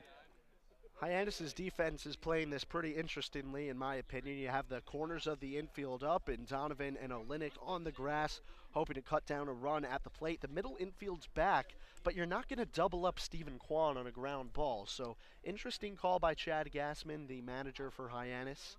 It's all about how this at-bat plays out, though, with 1-1. Kwan looking to get into the double-digit RBI categories with a hit right here. Runner goes from first. It's Angelini, but it's foul down the line, down the first baseline. Kwan pulls it right past the first base coach, Sean Callahan, and count will go to 1-2 on Kwan. Well, I like the aggressiveness, a hit and run on 1-1. Now it's 1-2, like you said. And, I mean, that could really help you a lot if Kwan gets a hit, but if he lines it straight to the first baseman, Olenek, it was close there. That's a double play, and the run-scoring opportunity's gone. The first of 3 consecutive lefties in the box right now. Stephen Kwan takes the pitch, fouls it away towards the Hyannis side, but a ground ball straight back, and the count remains at 1-2. Yeah, Stephen Kwan, not a guy who's going to strike out a lot for you, and that's why you like him in this situation. He's had a couple sac flies for the Gatemen in this summer, a couple of RBIs. He's really produced since he's gotten here. Kwan with just 4 strikeouts in his first 12 games. Here's the pitch. Runner goes from first again. Angelini on to second. He's in there easily with a stolen base. And now the jam starts. 2 runners in scoring position, 1 out in the third. Well, that's the spark that Nick Angelini provides for you right there. Now, even though Stephen Kwan was not a double play candidate, the double play is totally off. But Stephen Kwan, a 2-2 count now. You still got to be careful. Do not swing and miss in this situation. Keep working this at bat or just put one in play. It's going to score a run. 2-2. MD Johnson and Kwan calls for time, and the tension rises here at McKeon Park. Judy Scarfile Field. So many names. Johnson has a kind of a Mariano Rivera look to his stretch delivery. Here's the pitch. Line through the left side for a base hit. Coming in from third is Metz. It gets by the left fielder Robinson, and that allows Angelini to score easily and allows Kwan to get the second. It's an RBI single for Stephen Kwan, and the Gatemen are on the board. It's 2-0. There's that timely hitting from the Wareham Gatemen. We've been asking them to get so often. You send Stephen Kwan at the plate, 0 for 1 on the day, and you know Stephen Kwan's never going to have an 0 for evening with the Wareham Gatemen or for Oregon State. He just lines one right through the gap between the third baseman and the shortstop. Perfectly placed, that outside pitch by Johnson with 2 strikes, but Stephen Kwan, he's an opposite field kind of guy. That would not have been my call if I was MD Johnson. Got to read the scouting report. MD Johnson back in the stretch with a runner on second. Tanner Dodson's the batter. He takes a strike on the outside high corner, 0-1. So that ball was a single off the bat of Kwan, but it got by the left fielder, Daniel Robinson, right underneath his glove on a routine fielding play. That allowed Angelini to advance from third to home. He was originally stopped at third, so that will be just 1 RBI for Stephen Kwan, who advanced to second on the air. Here's the pitch from Johnson. Down the line, third baseline for a base hit. Kwan rounds third. He's going to come home and score easily. It's 3-0. Dodson stops at second with an RBI double. The hitting has come alive for the Gatemen, number 4 of the inning in 5 batters. Really good work by the Wareham Gatemen right now. You get a single from Metz, then a hit-and-run single from Angelini. Stephen Kwan gets you a 2-run scoring play, and then Tanner Dodson gives you another RBI right there. Goes opposite field down the third base line. Johnson, he's probably learned by now, just in this third inning, that the Gatemen, the top of the lineup, loves going to the opposite field. And if he wants to continue to pitch on the outside corner, Dodson, Kwan, now Kasser, they could all make him pay. Kasser swings at the first pitch, grounded up the middle. Tough play for the second baseman, and Ford Proctor can't make the play on the run. He was moving strongly to his right on the backhand because he is a righty thrower and was unable to field that chopper. And he'll be scored a hit for Kyle Kasser. Advancing to third is Tanner Dodson, and the trouble continues. That's 5 hits in the inning for the Gatemen. McIver is now up. Well, Kyle Kasser is such a smart hitter, and I think the first thing he notices when he steps up to the plate, Johnson's a bit rattled. He's going to give him a strike, a fastball down the middle for the first pitch. Kasser gets a base hit right back at him. Johnson dealing with runners on the corner. McIver takes a ball low, and a nice play by Chris Proctor behind the plate to scoop it up, prevent anything from happening from Tanner Dodson, who's at third base, just 90 feet away from making this a 4-0 game. Kyle Kasser's on first. Jake Anchia is the 9th batter. He's in the hole. McIver, the righty, swings at this breaking ball, grounded to short. Flipped to second by Stovall, on to first from Proctor in time for an inning-ending 6-4-3 double play. So Hyannis works themselves out of further trouble, but the Gatemen get 3 runs on 5 hits, 1 error, and 2 men left to the bottom half of the third. But before that, Jacob Toby on a Cape League update.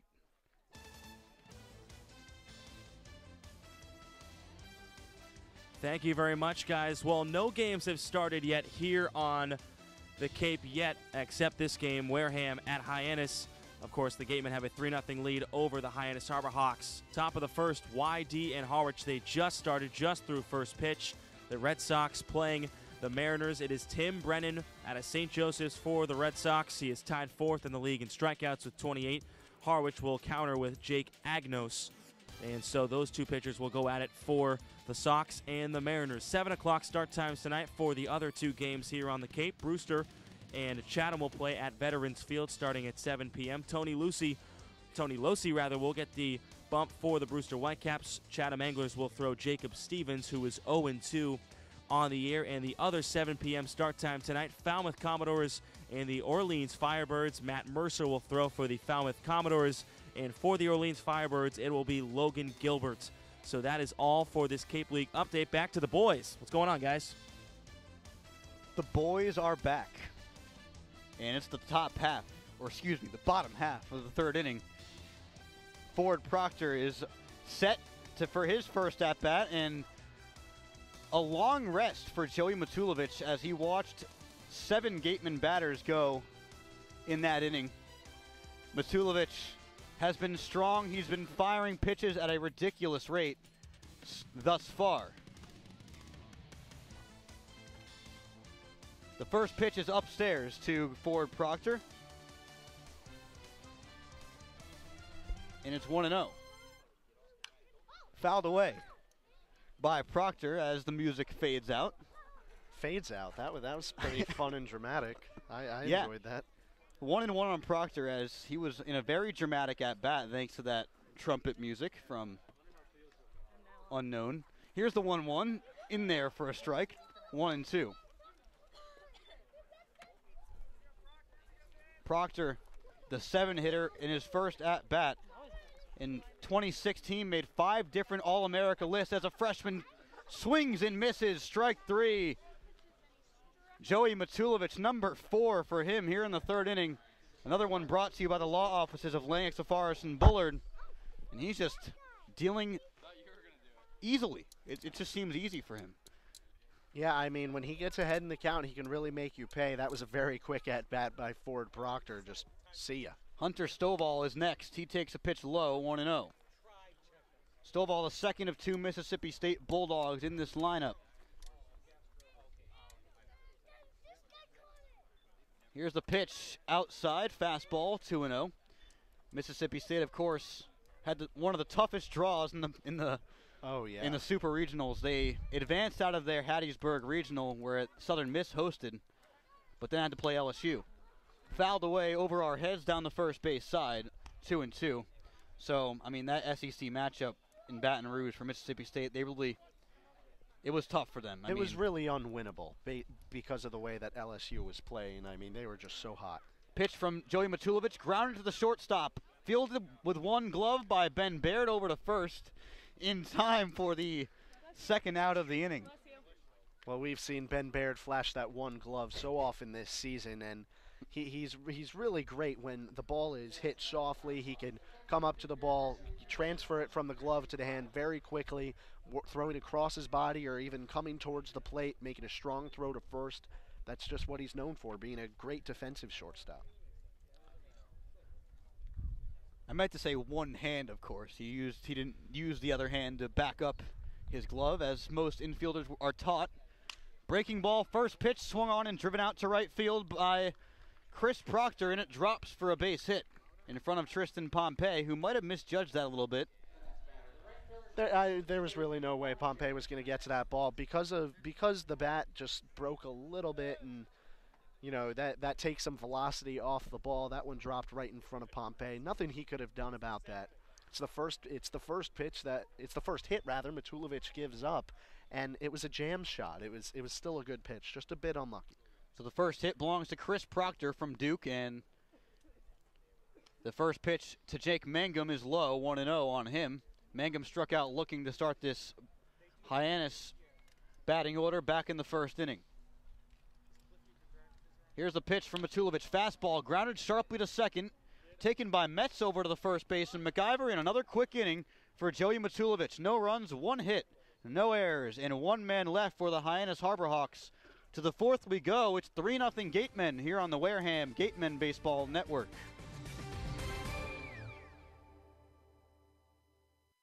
Urgent care is now available at 4 Cape Cod healthcare locations: Hyannis, Falmouth, Sandwich, and Harwich. Open after hours and weekends, staffed by ER physicians, expert care when you need it. Learn more at capecodhealth.org/urgent-care. Earn a bachelor's or master's degree, complete a certificate, or take a single course through the Division of Continuing Education and Graduate Studies at Curry College. Classes run days, evenings, and weekends in Milton and Plymouth.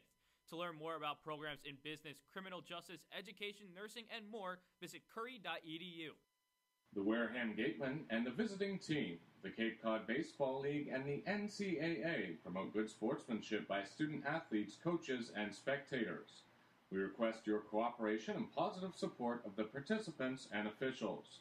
Profanity, racial or sexist comments, or other intimidating actions directed at officials, student athletes, coaches, or team representatives will not be tolerated and are grounds for removal from this ballpark.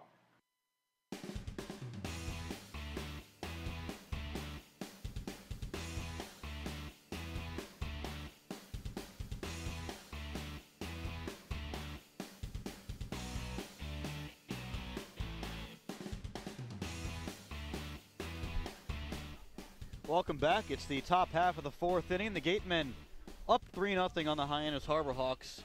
5 hits for Wareham, just 1 for Hyannis. Also 1 error on the board for the Harbor Hawks, none for the Gatemen. Is it okay to just call them the Hawks, or would that be offensive? Because they are the Harbor Hawks, but they also could just be the Hawks. Just call them the Hawks if you want to, whatever you want to call them. Triple H, Hyannis Harbor Hawks. Wow, creative stuff. Yeah. Kind of like the G-Men at Doran Park and Bourne on the scoreboard. The Gatemen are not the G-Men. That's not a thing we're going to be saying. Tristan Pompey, the left side switch hitter, facing M.D. Johnson, the righty pitcher.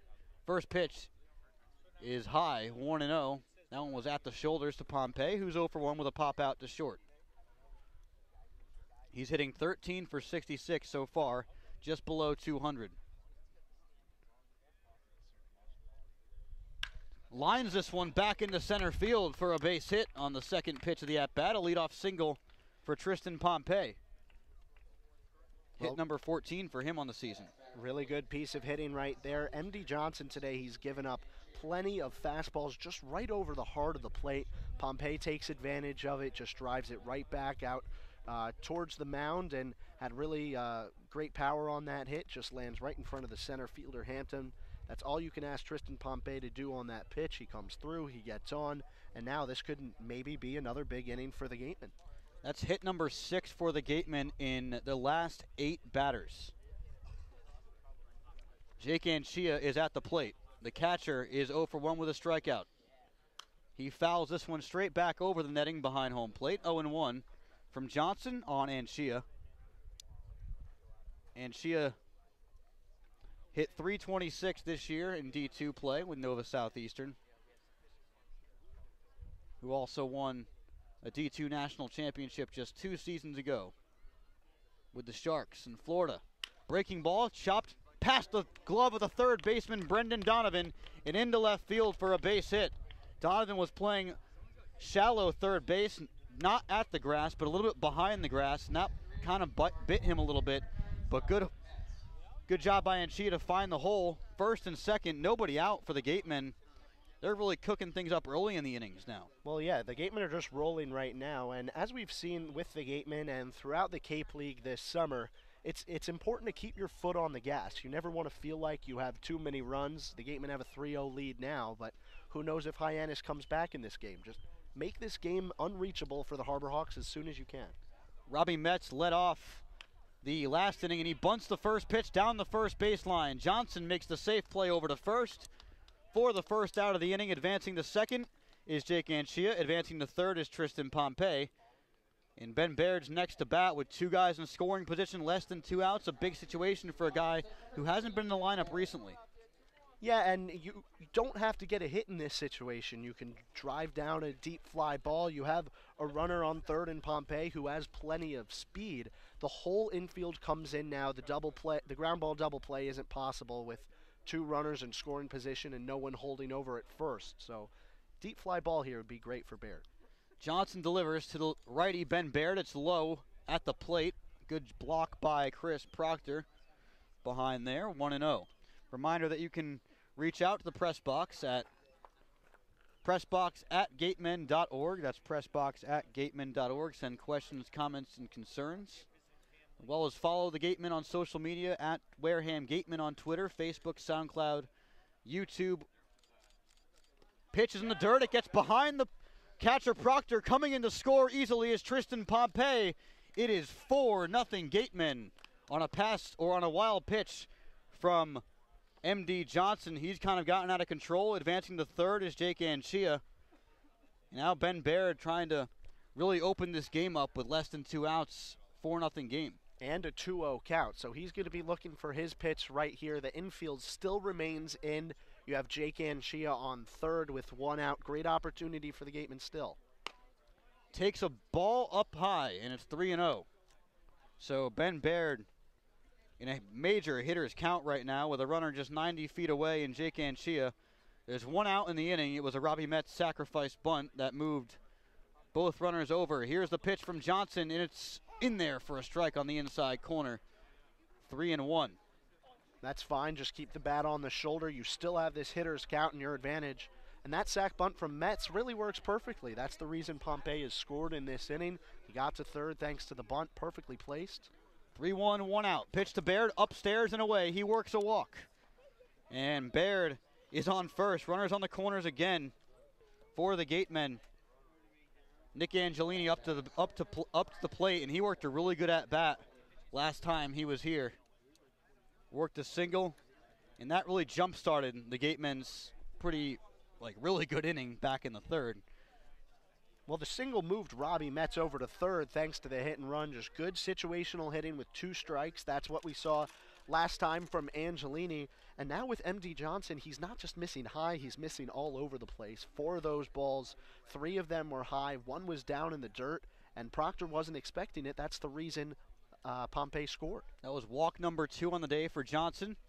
First pitch to Angelini is a breaking ball that runs out of the zone, and he swings and misses 0-1. Angelini, really good productive season at Bryant this year. Most impressively, a 37 strikeouts for Angelini this year at Bryant, but 34 walks as well. So it's a guy who his plate awareness really comes every time, and time is called by Will Bowers. And now we've seen the middle infield of Hyannis push back to a double play depth. Nick Angelini, though, not a double play candidate, plenty of speed. The only way you're going to double him up is if he trips and falls in the dirt. 0-1. Pitch to Angelini outside. You mentioned the speed of Angelini as well. 28 stolen bases for Bryant this season in the NEC. The NEC regular season champions, but then lost to Central Connecticut State for a chance to go to the NCAA tournament. Here's the 1-1 to the 9-hitter. Runner goes from first. It's Baird. Grounded through the left side for a base hit. And Chia scores easily. Despite the hit and run, Baird cannot advance to third as the ball was on the left side of the infield. But an RBI single for Nick Angelini, his 5th RBI of the season, makes it 5-0 Gatemen. Only 1 out here in the 4th. Well, that's why putting runners in scoring position can really help you. It forces the infield in. If the third baseman, Donovan, was playing at a normal depth, he would have been able to get a glove on that ball fairly easily and either cut down the runner at the plate and Chia or make a good throw onto first. Instead, it's a weakly hit ground ball, but it still gets by him thanks to the infield being in. Johnson delivers to the leadoff hitter, Kwan, outside corner, 0-1. Kwan's 1 for 2. He's now 19 for 48 since coming to Wareham after Oregon State lost in the semifinals to LSU. And he has been so productive. He's just 1 more hit away from getting the 8th multi-hit game of his Gateman career in just 13 games. He's hitting from the left side, crowds the plate. Back in the batter's box, the pitch from Johnson bounces, and it gets away from Chris Proctor. Both runners advanced. Baird to third, Angelini to second. That pitch was nowhere close. It may have bounced before it even got to the to the circle of home plate. Well, it's a strike if we're playing cricket, but we're not. This is baseball, and really nothing Chris Proctor, the catcher, can do about that right there. Just block it with your chest. Unfortunately for him, it got too far away. Again, runners on second and third, less than 2 outs. Well, M.D. Johnson having a lot of trouble. Nick Sandlin is in the bullpen. The righty Johnson delivers, fouled away by Kwan. And the count moves to 1-2, 1 out in the fourth. And by the way, Stephen Kwan was in this exact same situation back in the third inning. Runners on second and third, less than 2 outs. He drives one that goes right in front of the left fielder Robinson, and it gets through him. So, I mean, Kwan, a guy who could do this again just an inning later. Nick Sandlin is in the bullpen, as we just mentioned, from Southern Miss. I believe he's one of the only Southern Miss players here on the Cape. And they had a really good team this year. They hosted a regional. They were one of the top 16 teams in the NCAA this year, and Sandlin was their closer. So he's a good pitcher warming up. I believe he has some sidearm action as well. Here comes the pitch from the righty Johnson in the stretch. Second and third. Chopped foul off the leg of Kwan. And the count remains 1-2, staying alive against Johnson.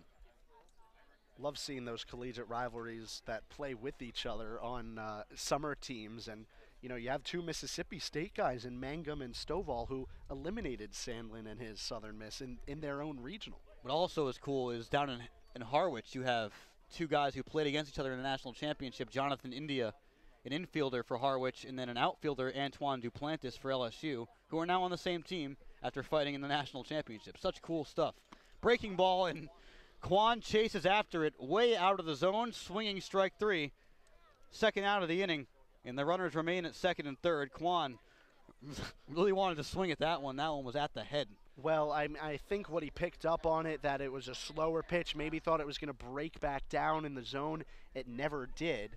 So that's why Kwan strikes out on a bad pitch. Chad Gassman's going to make the pitching change. He's out to the mound. We're going to send it to break.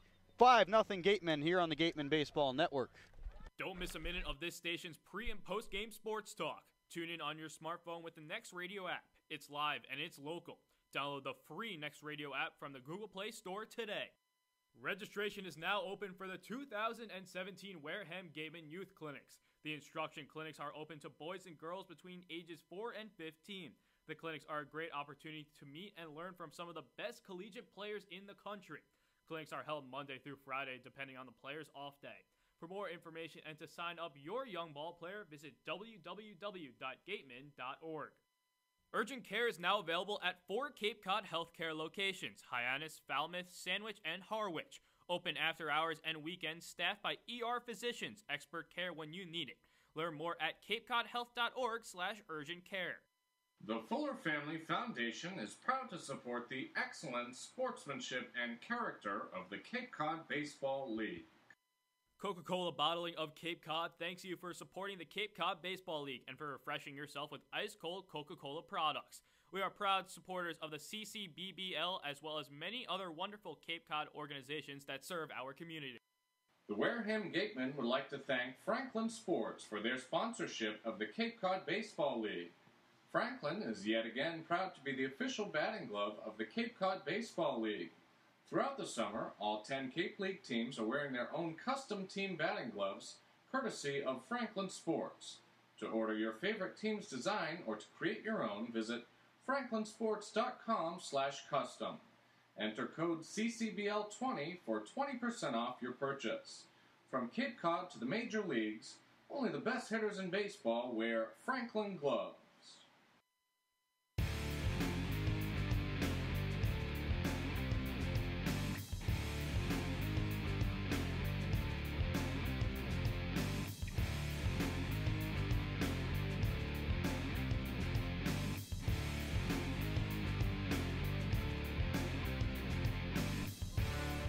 Well, I don't know if he's a Metallica fan, but enter Sandlin as M.D. Johnson gets knocked out of here after 3 2/3 innings. A rough performance all around for Johnson. And those two runners, second and third, are both also belong to him, so it could really take its toll. But overall, so far, 4 earned runs have come across on M.D. Johnson, and now Sandlin in the game from Southern Miss. 10-2 this year for USM with 8 saves. This one's cranked out to deep center by Dodson. On the run is Hampton. He looks up, it's off the wall. Both runs will score easily. Dodson stops at second with a 2 RBI double on the first pitch that Sandlin throws. It's Angelini and Baird that both come to score, and it is 7-0 in favor of the Gatemen. And Dodson's second consecutive double. Well, the first double, he goes right down the third base line with the ground ball. This time he hits it just about as far as you can in McKeon Park without hitting it for a home run. And it looks like Hampton is playing pretty shallow out there in center field. That was a long run for him. No way he was going to make that catch. Great piece of hitting. Fouled away by Kasser. 0-1. He had a single back in the third. So Dodson has 3 RBIs in the day already. It's only the 4th inning. Yeah, in the past 2 innings, he has 2 doubles and 3 RBIs. I mean, great work. Doubles 6 and 7 for Tanner Dodson on the year. He leads the Gatemen. Run 6 and 7 in this game as well. Sidearmer and Sandlin delivers a sinker outside. And it's 1-1 on Kasser. Sandlin does not reach, 90 on his fastball that often, but that pitch in there for a strikeoff speed pitch, 1-2. He has a slider, and that's what really he relies on. And that might have been what Dodson just cranked on the first pitch, is that slider. He crushed that ball, but unfortunately for him, anywhere else in this park, it's probably out. As it's only 3:18 down the line. The lefty Kasser fouls it away opposite field over the Hyannis dugout, and the count remains at 1-2 on Kasser. Yeah, if the wall's 375 out there, he probably hit that one 374. So, I mean, just the slightest of margins in baseball, but right now he helps the Gatemen out to this 7-0 lead. That's really all you can ask. Sandlin, 8 saves for Southern Miss this year, 80 strikeouts. This pitch is low. Kasser checks his swing, and that's confirmed by the second base umpire, Jonathan Jordan. And it's 2-2. Also 8 saves for Sandlin this year. He comes into today with a 2.02 ERA in the Cape League so far. 13 appearances. This is number 14. The pitch, swing and a miss by Kasser, and it's foul tipped and dropped by the catcher, Chris Proctor, costing his pitcher a strikeout right there. Kasser just getting a piece, staying alive. Count remains at 2-2. And Sandlin was that close to getting out of this inning. There still is a runner on second. It's Tanner Dodson. 7-0 Gatemen. 4 in this inning, 3 in the last. Pitch comes in. Outside, full count on Kasser. The sidearm delivery there from Sandlin. Well, that's why he doesn't get a lot of velocity, that sidearm, and instead he relies more on deception coming from halfway through his body. Kasser, the lefty, takes the sidearm delivery. Called strike 3. Kasser was halfway down to first, taking a walk, but instead he heads back to the dugout to end this inning. But the Gatemen add 4 more runs on 4 hits, no errors. They leave 1 man on. To the 5th we go, bottom half of the 4th we go. It's 7-0 Gatemen here on the Gatemen Baseball Network.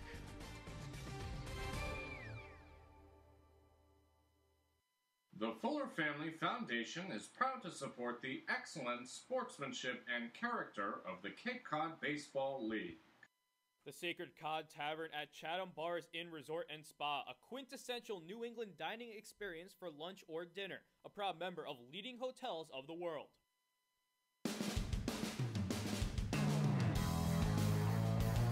Welcome back to Gatemen Baseball Network. I'm Claudia Chikamian. So if you're just tuning in, the Gatemen are now leading 7-0 as we head to the bottom of the 4th inning. And it's been a while since we've seen this kind of offensive spark from the Gatemen. The last time they scored more than 4 runs in a game was that 9-9 tie at Falmouth on July 8th. So it's been about a week and a half since we've seen this kind of offensive spark where these hits are coming together. They have 9 hits so far in this game, and this is exactly what the Gatemen need to kind of get back on track. I spoke with head coach Don Stennon before the game, and I asked him, when are we going to see that offensive spark from this team? And he said he's not too worried about that. It's getting those close games and getting those wins, those 4-3, 4-1 games that we've seen the past couple of days that matter. So, yeah, he likes seeing this offensive spark. And, hey, we didn't know we were going to see this today, but I'm sure he's happy with it. But as long as they can keep this lead and not let anything happen in those late innings, they should be good to go. Back to you, Sam and Connor. Thanks, Claudia. First pitch in there for a strike from Joey Matulovic, back out on the mound to face Reese Hampton. That was phenomenal timing, throwing that over just in time for the first pitch. And that one goes below the feet of Hampton. He jumped over it, and it's 1-1. Like something out of the Matrix right there. I mean, but you can't say enough about this Gatemen offense. They get no hit in the first 2 innings, then you put 5 hits together and 4 hits together in the third and fourth. They've really been cranking the ball. Hampton's 0-for-1, flew out to center in the first. Swings and misses through that Matulovic fastball, 1-2. As the California Golden Bear continues to rake down this Hyannis lineup. 1-2 now with nobody out here in the fourth. The pitch comes in, fouled away, opposite field by Hampton, staying alive in the count, 1-2. The final line on M.D. Johnson, by the way, 3 2/3, 8 hits, 7 earned runs. This pitch is popped out opposite field. Tough play on the run for Ben Baird, but he reaches up and makes the grab for the first out in the fourth. Well, through 3 and now a third innings for Matulovic, has only given up 1 hit. That came back in the third. And, man, in between the mid-third and the mid-fourth, he's had a lot of time to just sit there and wait to get back on the mound. Gatemen providing a lot of run support. Swing and a miss on the first pitch by Micah Coffey. Reaching down to the dirt to kind of rake that one out of there, but he couldn't make contact. 0-1 from Matulovic. Even on the pitches that aren't in the strike zone, he's getting him to go around. Outside, 1-1. Yeah, Micah Coffey's going to be the starting third baseman in the All-Star game for the West Division. One of the few Harbor Hawks All-Stars DHing tonight, though. Here's the pitch. Low from Matulovic on a fastball. 2-1. Coffey is 0-for-1 with a strikeout. He's hitting .298 this season. And he fouls this one out of play over the Hyannis dugout into the bleachers. Big bleacher set behind the home dugout here at McKeon Park. Not as many bleachers on the visiting side, but plenty of space for fans to come and gather. Here in Hyannis, just a block from the Nantucket Sound. Inside from Matulovic to Micah Coffey. Count runs full, 3-2. And it doesn't seem like it that often where Matulovic has had 3 balls on a hitter so far today. Here's the pitch. Ball 4 inside. Matulovic probably really wanted that one, but instead it's the first walk of the game for the Gatemen pitcher. And on to first is Micah Coffey, just the second base runner for Hyannis. And Daniel Robinson's going to step in. Well, Matulovic has done really great work today. Just like you said, that's the first walk he gives up. Has gotten a lot of very close calls with 2 strikes. Doesn't get that one there. Only the second 3-ball count he gets himself in today. That's just how smart he is in working ahead of hitters. If Hyannis wants to sit back, throw that first pitch fastball. Swing and a miss by Robinson, 0-1. Robinson, a big hack on that one. Big hitter at the plate for sure. The Central Michigan product. Hitting cleanup. Struck out looking back in the second. Matulovic in the stretch. Delivers. Breaking ball inside. Yeah, and don't forget back in the third inning, he made that error letting a ball go right through his glove where a second run should not have scored on a Stephen Kwan single. Instead it does because it gets all the way to the wall after getting through him. Looking to make up for that. Matulovic, the righty, delivers a breaking ball. Tough hop. McIver steps on first, throws to second. In time, double play. A 3 unassisted 6 double play for William McIver, who stepped on first base, then threw down to second to get the tag from Ben Baird. The inning is over. On to the 5th. No runs, no hits, no errors, and no men left for the Hyannis Harbor Hawks on the Gatemen Baseball Network. Learning at Curry College extends beyond the classroom and is embedded in all that they do. Curry prepares students to engage in successful careers and active citizenship with a global perspective. Explore undergraduate majors, minors, and concentrations, including new majors in accounting, biochemistry, and software development. Online at www.curry.edu. It's back. The 2017 Friendlies Cape League All-Star Game will be played at Spillane Field, home of the Wareham Gatemen. Mark the date on your calendar, Saturday, July 22nd. Game time is 6 p.m., but the gates open at 2 p.m. One highlight will be the home run hitting contest. There will also be an autograph session and a large merchandise village with items from many of the teams. Be sure to buy your tickets now right here at the merchandise stand. Tickets are just $5, and part of the proceeds will support our Wareham Gatemen.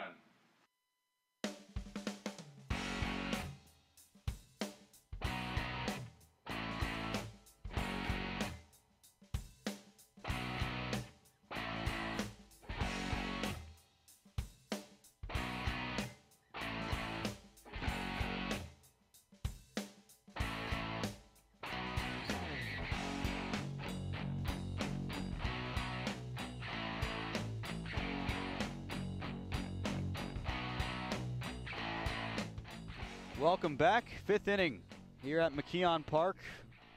7-0 Gatemen. The scoreboard reads 7 runs, 9 hits, no errors for Wareham. No runs, 1 hit, 1 error for the Harbor Hawks. William McIver, who just made a really good play over at first base to get a double play, is now at the plate for the 5th inning. This is at bat number 3 for Willie. And he takes the sidearm delivery in there for a strike. 0-1 from Nick Sandlin, who got out of that 4th inning, but not before giving up a 2 RBI double to Tanner Dodson. However, those runs belong to M.D. Johnson. This one's lined into right field for a base hit. Hit number 10 for the Gatemen. McIver not hustling and actually almost got beat by the right fielder Mangum on a force out at first. But McIver now smiling, laughing with his first base coach, Sean Callahan. But I'm sure that the coaching staff can't be happy about that. Well, you know Willie McIver's not going to let that happen again. Just a momentary lapse, but I think he hit that one a lot harder than he thought he did. And Mangum was actually thinking about first the whole way. Olenek was not. He almost let that ball get by him. And, you know, it's not often you see that happen at this level, but it's always possible. It was close. Pompey swings at the first pitch. Grounder up the middle, through for a base hit. McIver stops at second. And this is the second consecutive inning where the Gatemen have started with 2 singles. And, you know, last inning, 4 runs came out of it. So we saw 3 runs in the 3rd, 4 runs in the 4th. Are we possibly in for a 5-run 5th? I mean, you know, trends are a hard thing not to ignore. Potentially. I mean, Jake Anchia is certainly trying to start that. He has the power to make this a 10-0 game at this moment. We'll see what he's thinking. First and second in the 5th, nobody out. First pitch in there for a strike from Sandlin, 0-1. And Claudia in the break was talking about what a huge offensive day this is for the Gatemen. Already 11 hits, and they're going to call time now. And Sandlin, he really wants to talk this over. He's getting shelled similarly to how M.D. Johnson was back in the 3rd and the 4th. You know, just because you're a good pitcher from a good school doesn't mean you're not going to make mistakes. And Sandlin, he's struggling right now. When he's missing, the Gatemen are taking balls, and when he's throwing balls over the plate, he's getting burned by the Gatemen hitters. There's really no winning right now. Runner goes to third. It's McIver on the stolen base to third. Not in time, and he steals third base. So runners on the corners now for Jake Anchia to work with. Well, Tristan Pompey left behind at first. I mean, well, that just proves to you that was all on Willie McIver's own accord. Didn't take a sign that told him to steal, especially when you have a 7-0 lead, no outs, and one of your better hitters for power at the plate. So he just saw an opportunity in Sandlin's delivery and took it. 13 stolen bases on the season for McIver. The pitch is way high to Anchia. Gloved down by Chris Proctor, 2-2. I think Willie McIver also wants to try to get back that lead league for stolen bases. He just tied the lead with Hunter Steinmetz, who has been steadily at the top of the list as well. Steinmetz out of Missouri State. Line back up the middle, past the glove of the second baseman, Ford Proctor, and McIver is going to come on to score.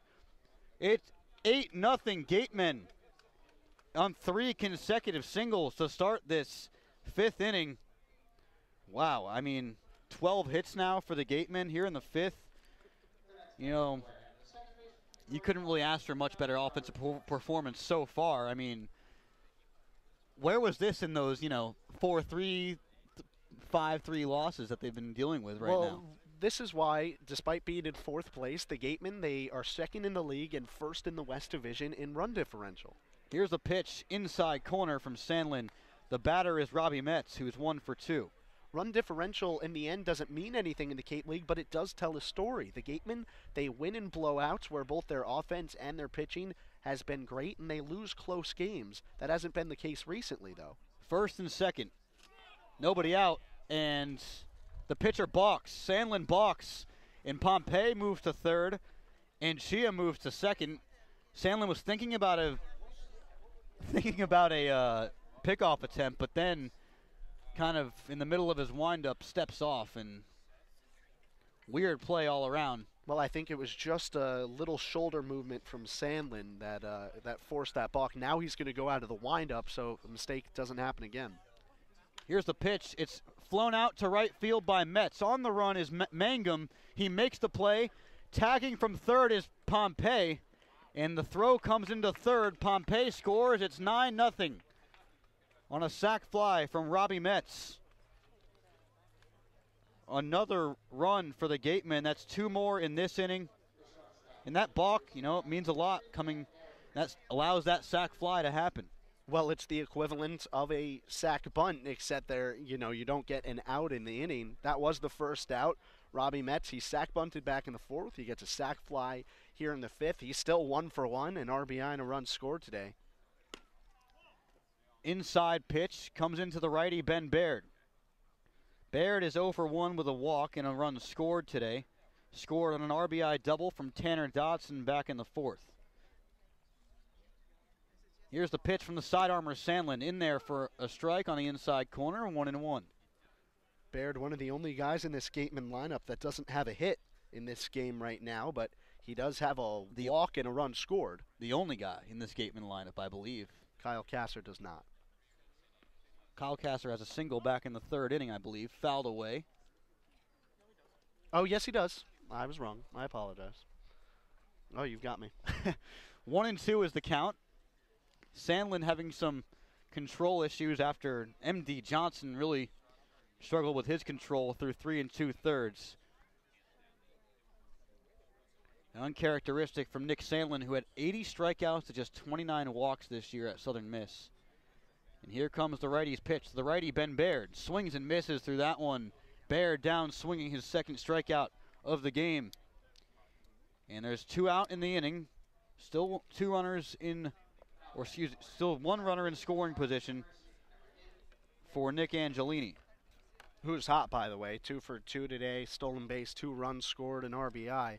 I mean, up and down this Gatemen box score right now, everybody's producing. That's why you have 9 runs on 12 hits. Another RBI, possibly right now on second base in Anchia. And Angelini takes a strike on the outside corner, 0-1 from Sandlin. Angelini has had a great day, you just mentioned. 2 singles so far, including an RBI back in the 4th. Here's a pitch to Angelini, outside, 1-1. That was RBI number 5 for the Bryant Bulldog coming back in the 4th inning, and it was the 2nd run of that 4th inning. That was run number 5 of the day for the Wareham Gatemen, who now lead at 9-0. Here's the pitch, inside corner for a strike on Angelini, and now Sandlin just 1 strike away from getting out of this inning. But either way, 3 consecutive hits for McIver, Pompey, and Anchia to start this one off. Angelini trying to add to that lead. Here's the pitch from Sandlin. He goes overhand, and it's upstairs. 2-2, trying to look for some more velocity with that fastball on the overhand attempt, because that sidearm fastball is more of a sinker, but that overhand fastball is just a straight-up heater. Here's the pitch, sidearm again, sinker, swung on and missed from Angelini. The 2nd consecutive strikeout for Sandlin. The inning is over, but not before. The Gatemen add 2 more runs on 3 hits. No errors, and 1 man left. To the bottom half of the 5th we go. We're halfway through this one. The Gatemen are up 9-0. Coca-Cola Bottling of Cape Cod thanks you for supporting the Cape Cod Baseball League and for refreshing yourself with ice-cold Coca-Cola products. We are proud supporters of the CCBBL as well as many other wonderful Cape Cod organizations that serve our community. The Wareham Gatemen would like to thank Mr. Brian Clue and SmartGo Services LLC located in Taunton, Massachusetts for being the official sponsors of the Gatemen Player Development Program. The Player Development Program aims to improve both the players' and interns' skills and prepares them for a career in professional baseball. Again, a sincere thank you to Mr. Brian Clue and SmartGo Services. Visit Stars Restaurant at Chatham Bars Inn Resort and Spa for a world-class dining experience, a proud member of leading hotels of the world.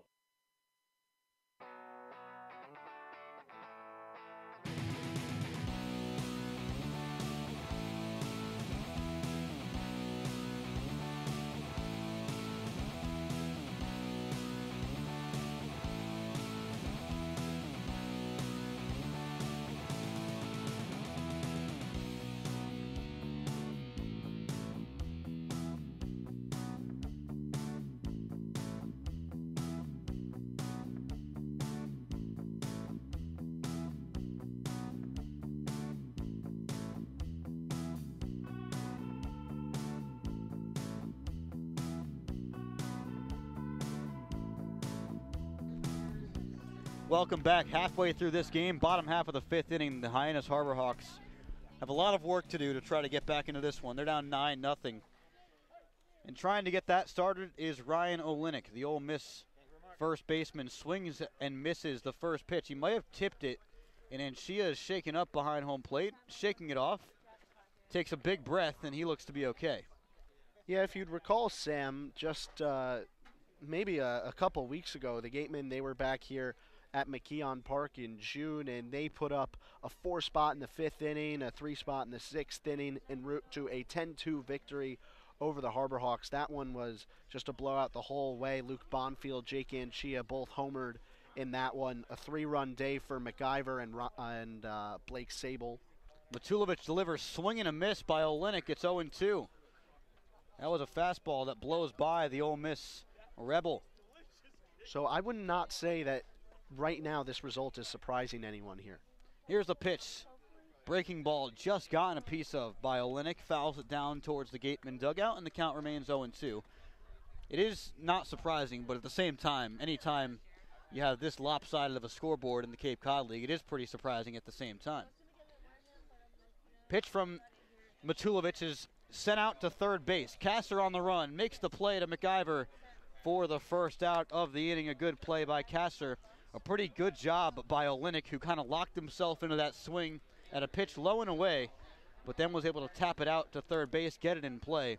But unfortunately for him, Kyle Kasser too good in the infield. Yeah, I mean, the approach you have to take right now for the Harbor Hawks is just one hit at a time, and Hyannis really isn't doing that. They're just taking big swings early in the count. Pitch is low. They're missing on those big swings. Then you get behind in the count to Joey Matulovic, and you have to take protected swings and hit little dribblers like that. It's all you can do. Matulovic delivers a breaking ball, fouled away towards first base, but to the right of first base, of course. Brendan Donovan's the batter, and it's 1-1. Donovan flew out in the second. He's 11 for 56 this year, with 2 home runs, 7 runs batted in. Matulovic delivers low, 2-1 from the California pitcher on Donovan, the South Alabama Jaguar. Outside on that one, 3-1. A rare 3-ball count for Matulovic. Donovan hit .338 for South Alabama this year. The Germany native fouls it down the left field line. On the run is the third baseman Kasser, and he makes the play in the generous foul territory here at McKeon Park. 2 away. Yeah, it's Spillane. That ball's probably out of play. Kyle Kasser initially, I think he might have thought he was at Spillane and was just going to let it go out of play. But no, that one, he had plenty of room to make that play. Just runs over there as fast as he can, about where Chad Gassman, the third base coach / manager of the Harbor Hawks was, and puts it away. Outside to Ford Proctor, 1-0. Yeah, Ford Proctor, one of Joey Matulovic's 3 strikeout victims today. Got behind in the count early. Pitch from Matulovic, driven out to right field and deep. On the run is Pompey. It's a fair ball. He chases it down in the corner by the foul pole, throws it in. It's a stand-up double for Ford Proctor. The second hit of the game for the Hyannis Harbor Hawks belongs to the other Proctor that does not have a hit today. Chris Proctor already on the board with one, and now Ford Proctor out of Rice is on second with a double. 2 outs in the 5th. Yeah, the difference really between Proctor's 2 at-bats is back in the 3rd, he just waited too long, sat on a couple pitches from Matulovic, and then got himself in a 1-2 count, struck out. This time, Matulovic gives up a 1-0 pitch right over the center of the plate. Proctor hits it the opposite way. Matulovic delivers low and away, 1-0. The batter is Hunter Stovall from Mississippi State. Grounded to short his first time up. It's amazing the difference in the lineups right now. The Gatemen about to start their 4th go-around. That pitch in there for a strike on the low corner. And it's 1-1 on Stovall. The Gatemen about to start their 4th go-around in the top half of the 6th. This is the second at-bat for Stovall. Pitch from Matulovic. Fastball outside corner for a strike. 1-2. As continuing to deal is Matulovic. Not phased by that runner in scoring position. He understands the situation. There's a 9-run lead for the Wareham Gatemen. Sorry, Ford Proctor. You really don't matter. It's the next 8 guys that matter. Here's the pitch. Chopped to the 3rd baseman, Kessler. He fields it, fires to first in time. McIver gets the glove on it. Doesn't really make a stretch play, but is able to beat Stovall to retire the side. No runs, 1 hit, no errors. 1 man left for the Harbor Hawks. To the 6th we go. It's 9-0 Gatemen here on the Wareham Gatemen Baseball Network.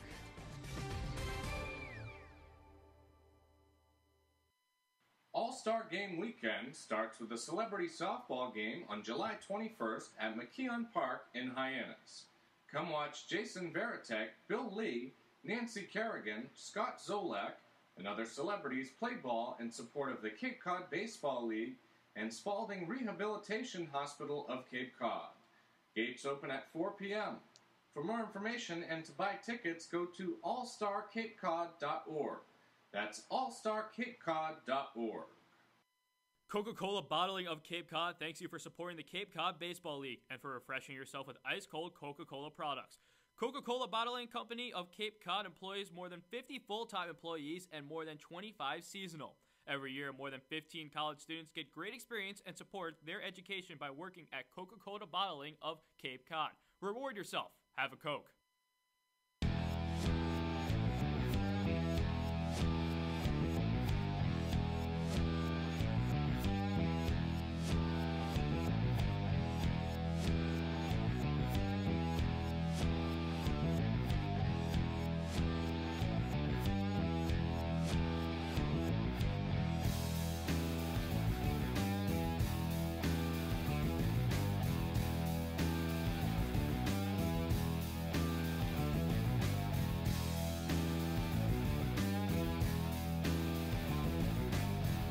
Welcome back. New pitcher for the Hyannis Harbor Hawks, and he just threw a warm-up pitch way outside in the zone that got towards the backstop. So that's hopefully not a sign of things to come for Ryan Rigby, another Mississippi State Bulldog added to this Hyannis lineup.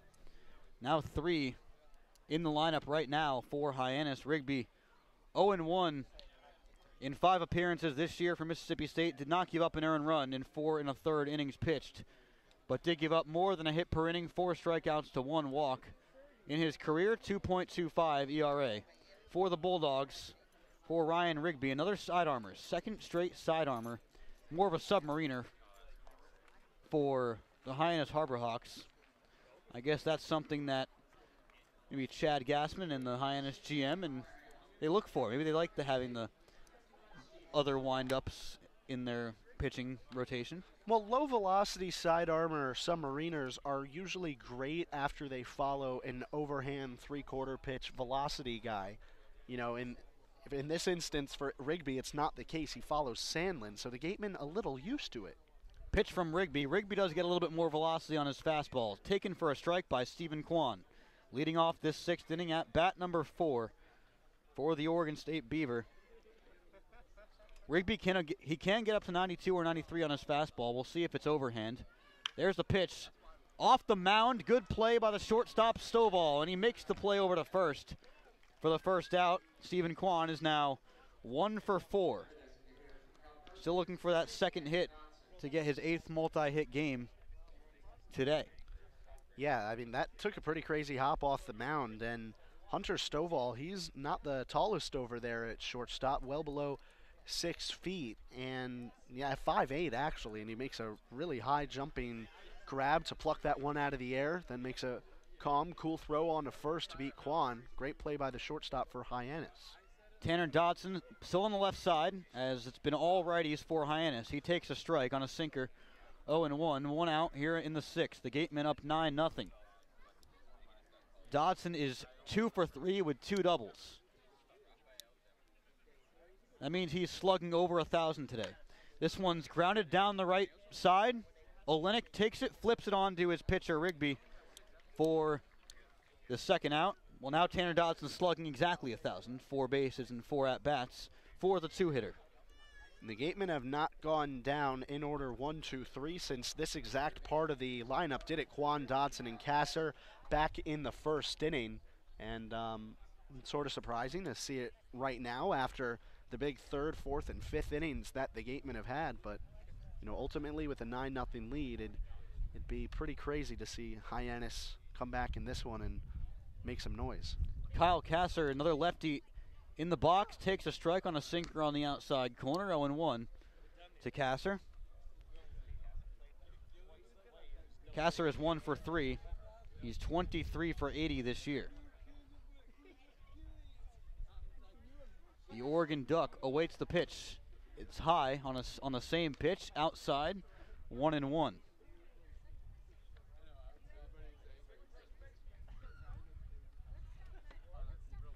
Rigby 6'1", 195 from West Mississippi. That's the name of the town, not the location.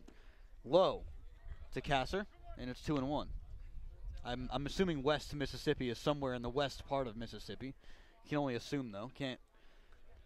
I guess you can't assume that because you never know. I could be proven wrong on that. Old deception tactics might have it in East California. You never know. Here's the 2-1. Upstairs, Kasser is able to check his swing, and it's 3-1. There is a such thing as California, Pennsylvania. That is a place. There is the California University of Pennsylvania as well.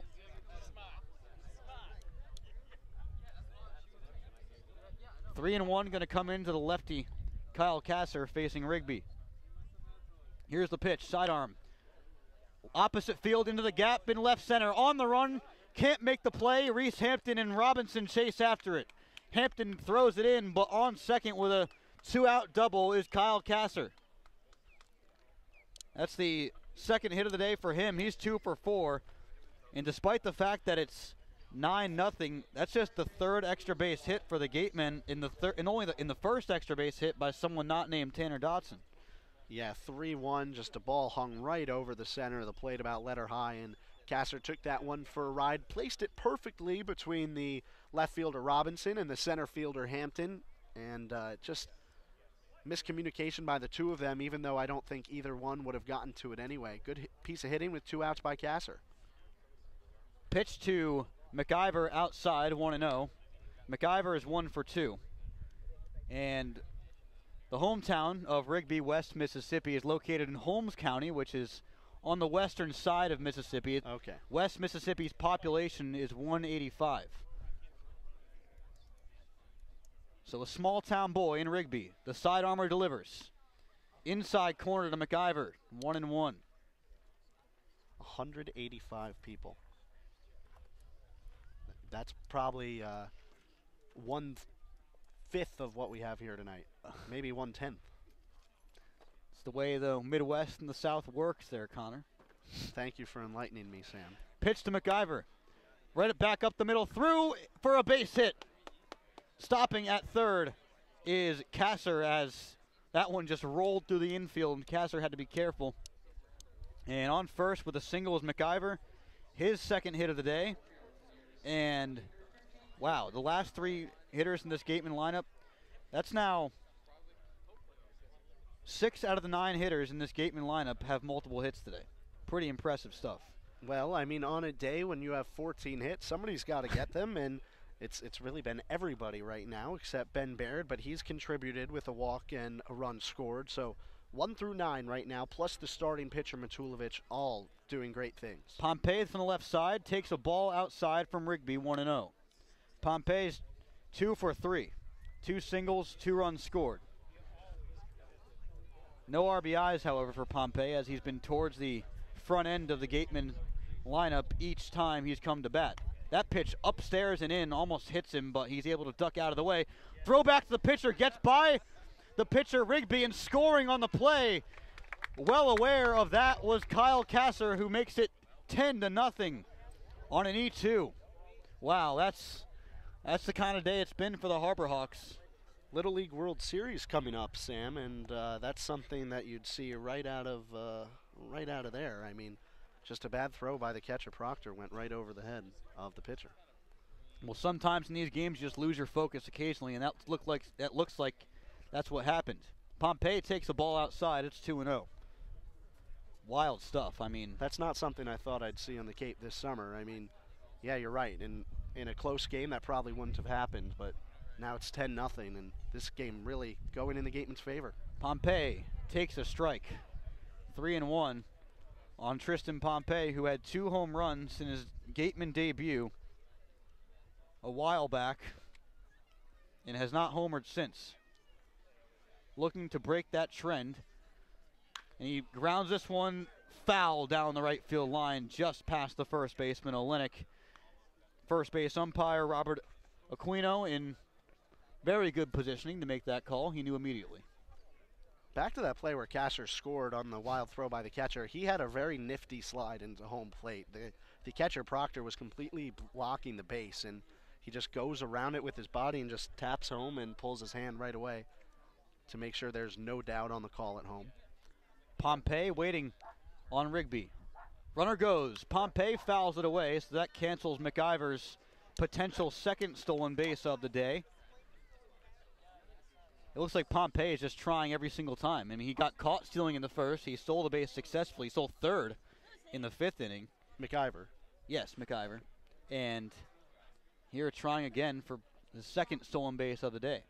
He waits off first. The pitch from Rigby. McIver goes again. Slow chopper in front of the mound. It's going to be a tough play for Rigby. On to first. Not in time. It lifted the throw lifted the foot of Olenek off the bag, and that allowed Pompey to get into first. McIver was stealing second. He's in there safely. And first and second, 2 outs. I thought that ball might have hit Pompey's foot coming out of the box. Not certain. Thought maybe that was going to be a foul ball and we'd do the 3-2 again, but works in Pompey's favor. A little a swinging bunt, and it's going to be ruled a hit. I mean, what I have to say about that is I don't see the catcher, Chris Proctor, taking opposition, or the pitcher at least. Exactly. So that's what makes me think maybe Pompey actually did cleanly hit that ball in front of home plate. It rolled down the first baseline like a bunt, but it worked for Pompey, who gets down to first and second. Pitch on the low corner for a strike to Jake Anchia.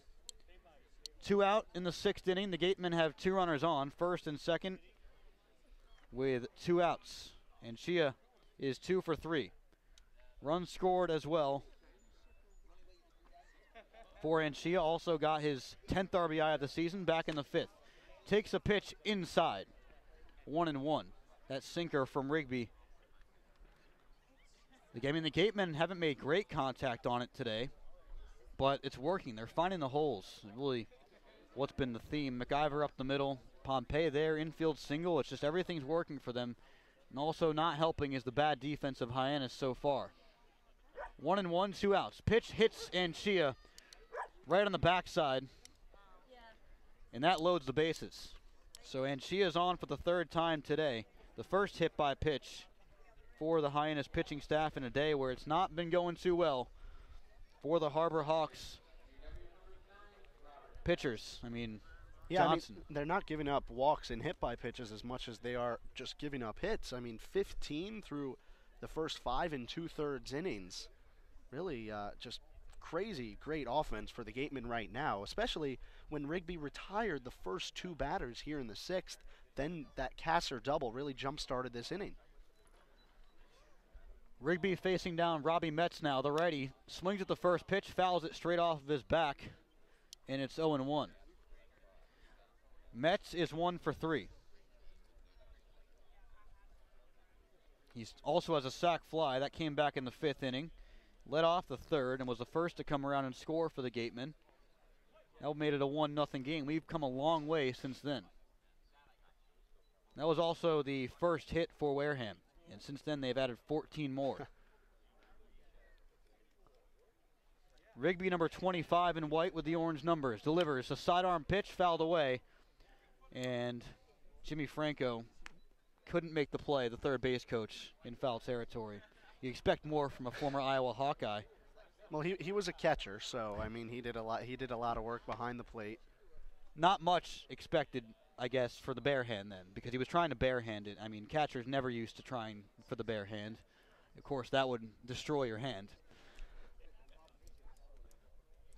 Metz is the batter. Bases are loaded for him. 2 outs in the 6th. Here's the pitch. Swing and a miss by Metz. In the side is retired. The Gatemen leave the bases loaded. 10-0 here. I bet we have some closer games around the league. Is that correct, Jacob Toby? Yes, it is correct, Sam. And we'll start with the YD Red Sox at the Harwich Mariners. A 2-0 lead for Harwich in the bottom of the 4th. Jonathan India, a home run in this one, his first of the season. Bradley Debo, an RBI double for the Mariners. And Jake Agnos, the starting pitcher, threw 4 innings, no earned runs, and 8 punch-outs. Brewster and Chatham, this game a 3-0 lead for the Anglers in the top of the 3rd over the Whitecaps. In the bottom of the 1st, it was Jake Palomaki scoring on an error. Then Nick Patton, RBI single, drives in Jonathan Aiello. Bottom of the 2nd, Jeremy Pena scores on a fielder's choice. And in the final game of the evening, Falmouth Commodores at the Orleans Firebirds. It is no score in the top of the 4th. Guys, back to you. Thank you, Jacob. Grant Wolfie Wolfram on the mound for the Gatemen. Out of Davenport College in Michigan, the Hamilton, Michigan native, relieving a phenomenal outing by Joey Matulovic, which has kind of been overshadowed by the Gatemen offense today. What did you like about Matulovic today? I mean, there wasn't much not to like. It seems simple, and we've talked about it all game, just getting ahead in the count, but Matulovic did that really well, especially against the Hyannis Harbor Hawks lineup that really likes to just wait and wait until later in the count, try to bring up the pitch count.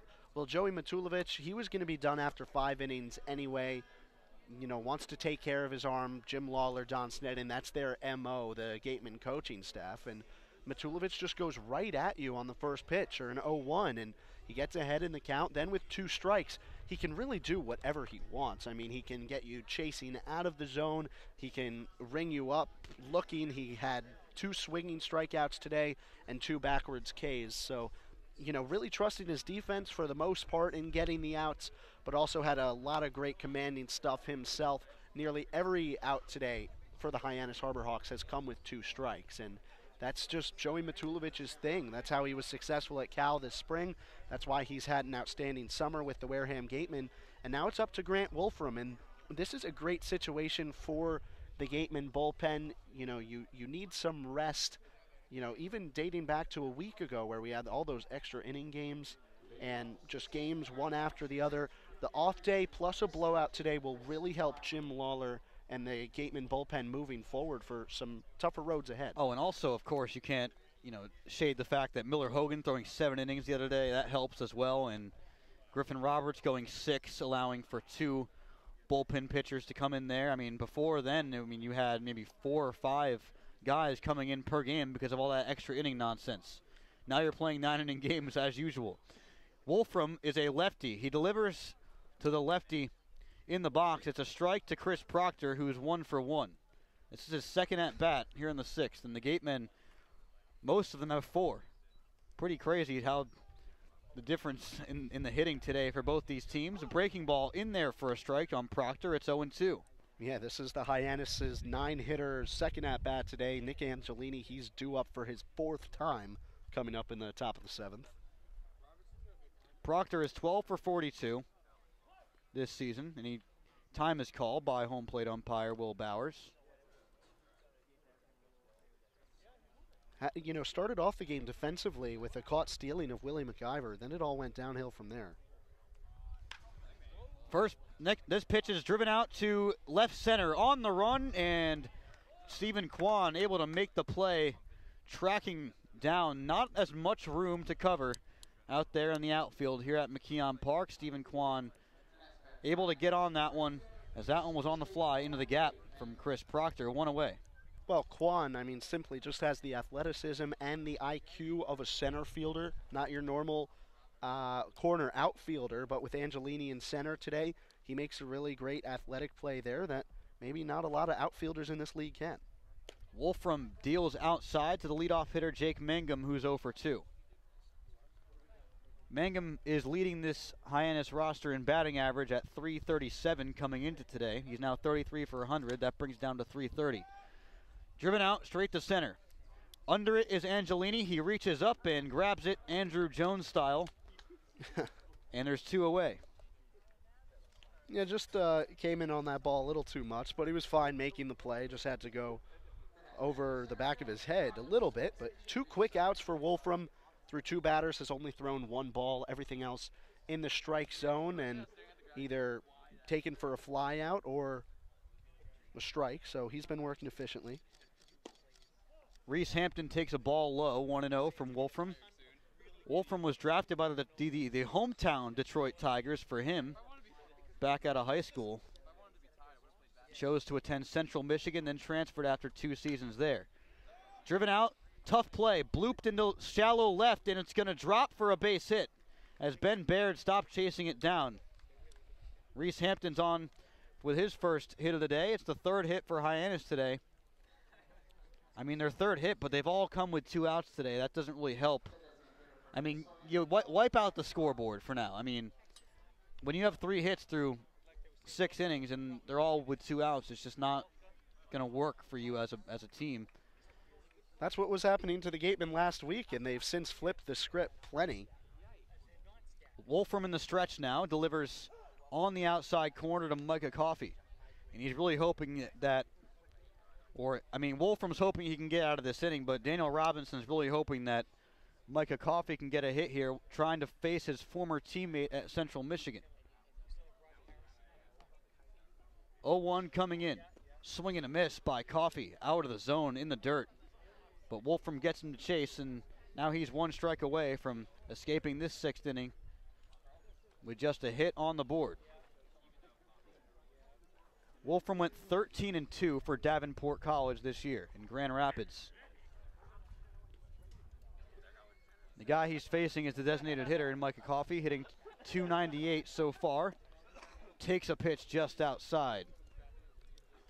And the count moves to 1-2 from Wolfram. Coffey, the lefty. The Minnesota Golden Gopher. 98 career runs batted in 3 seasons with Minnesota. Here's the pitch. Swing and a miss. Grant Wolfram gets the strikeout. His first of the day. In the side retired in the 6th inning. Another one of those strikeouts brought to you by the law offices of Lang, Safaris, and Bullard. We will go to the 7th inning. The Gatemen have a commanding 10-0 lead over the Harbor Hawks here on the Gatemen Baseball Network.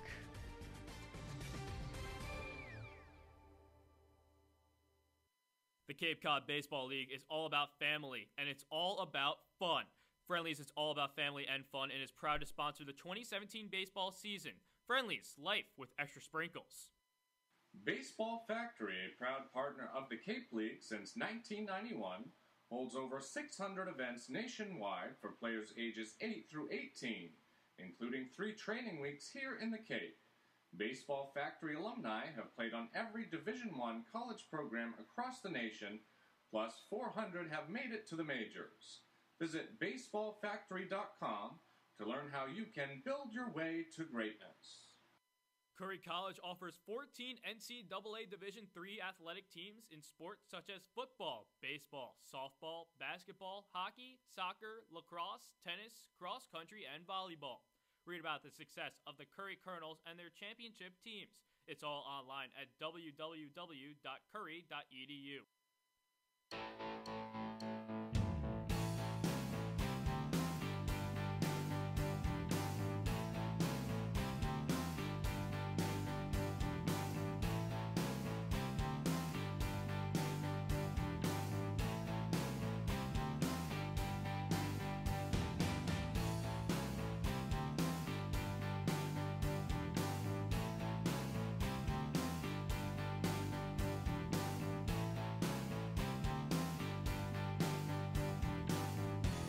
We're about ready to start the 7th inning here at McKeon Park. New pitcher once again for the Hyannis Harbor Hawks.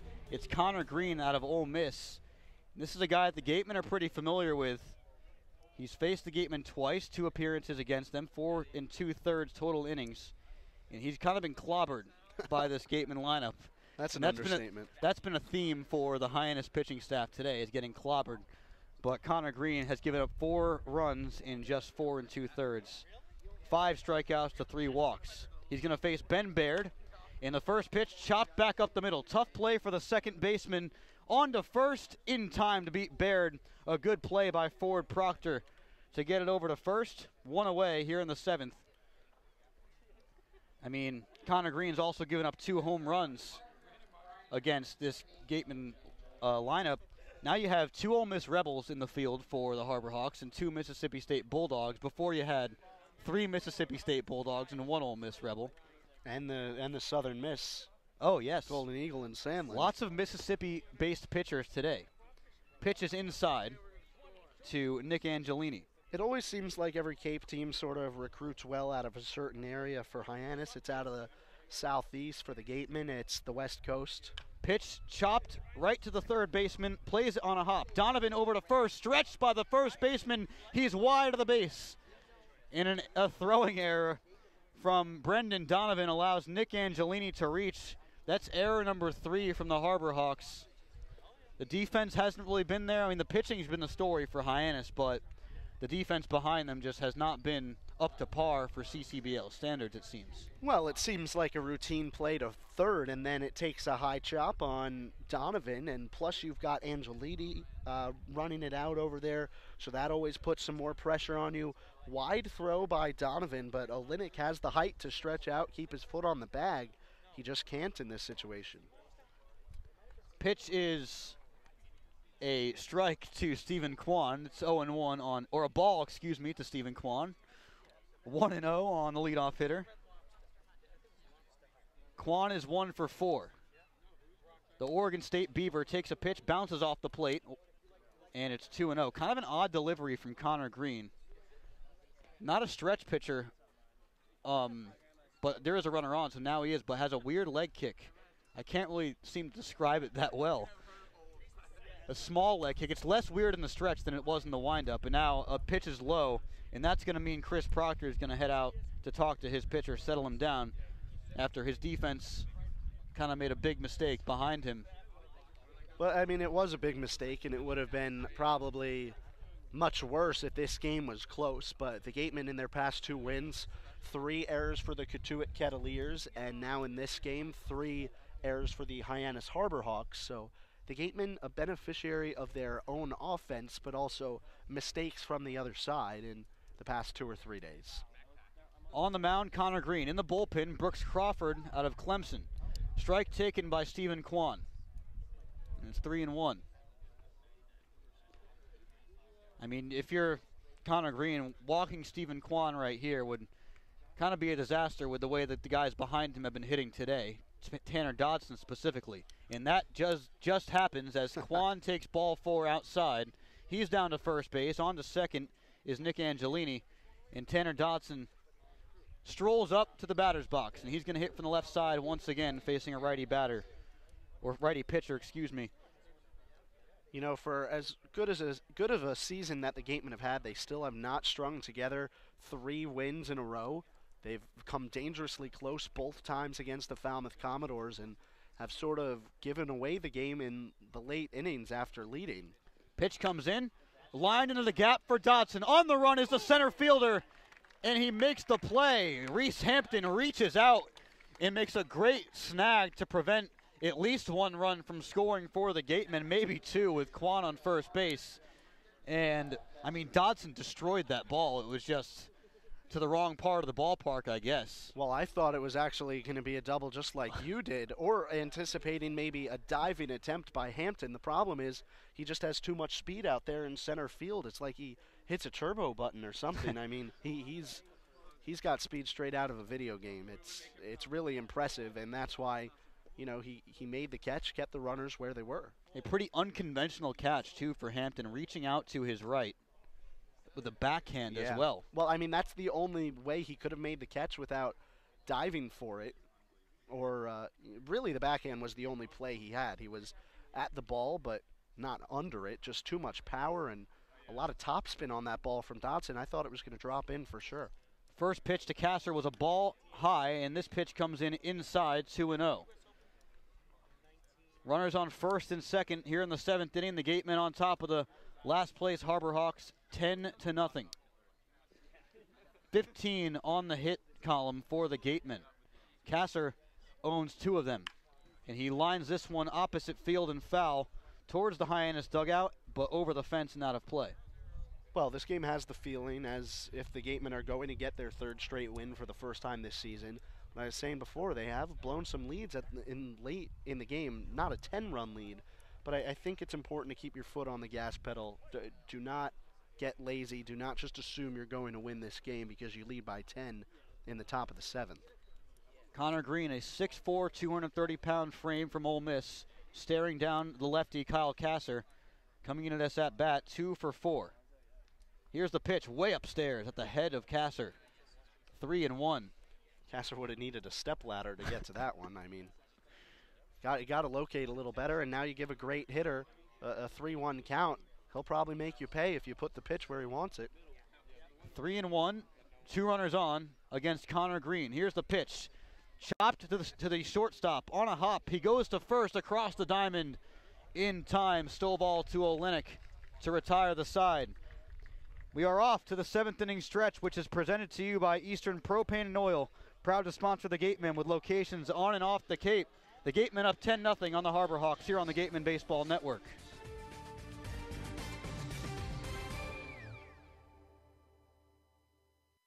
The Wareham Gatemen and the visiting team, the Cape Cod Baseball League, and the NCAA promote good sportsmanship by student athletes, coaches, and spectators. We request your cooperation and positive support of the participants and officials. Profanity, racial or sexist comments, or other intimidating actions directed at officials, student athletes, coaches, or team representatives will not be tolerated and are grounds for removal from this ballpark. Want to hear more about today's game, players, and breaking sports updates? Then download the free Next Radio app from the Google Play Store and tune to this station. It's live. It's local FM radio wherever you go. The Next Radio app. Get it today. Visit Stars Restaurant at Chatham Bars Inn Resort and Spa for a world-class dining experience. A proud member of leading hotels of the world.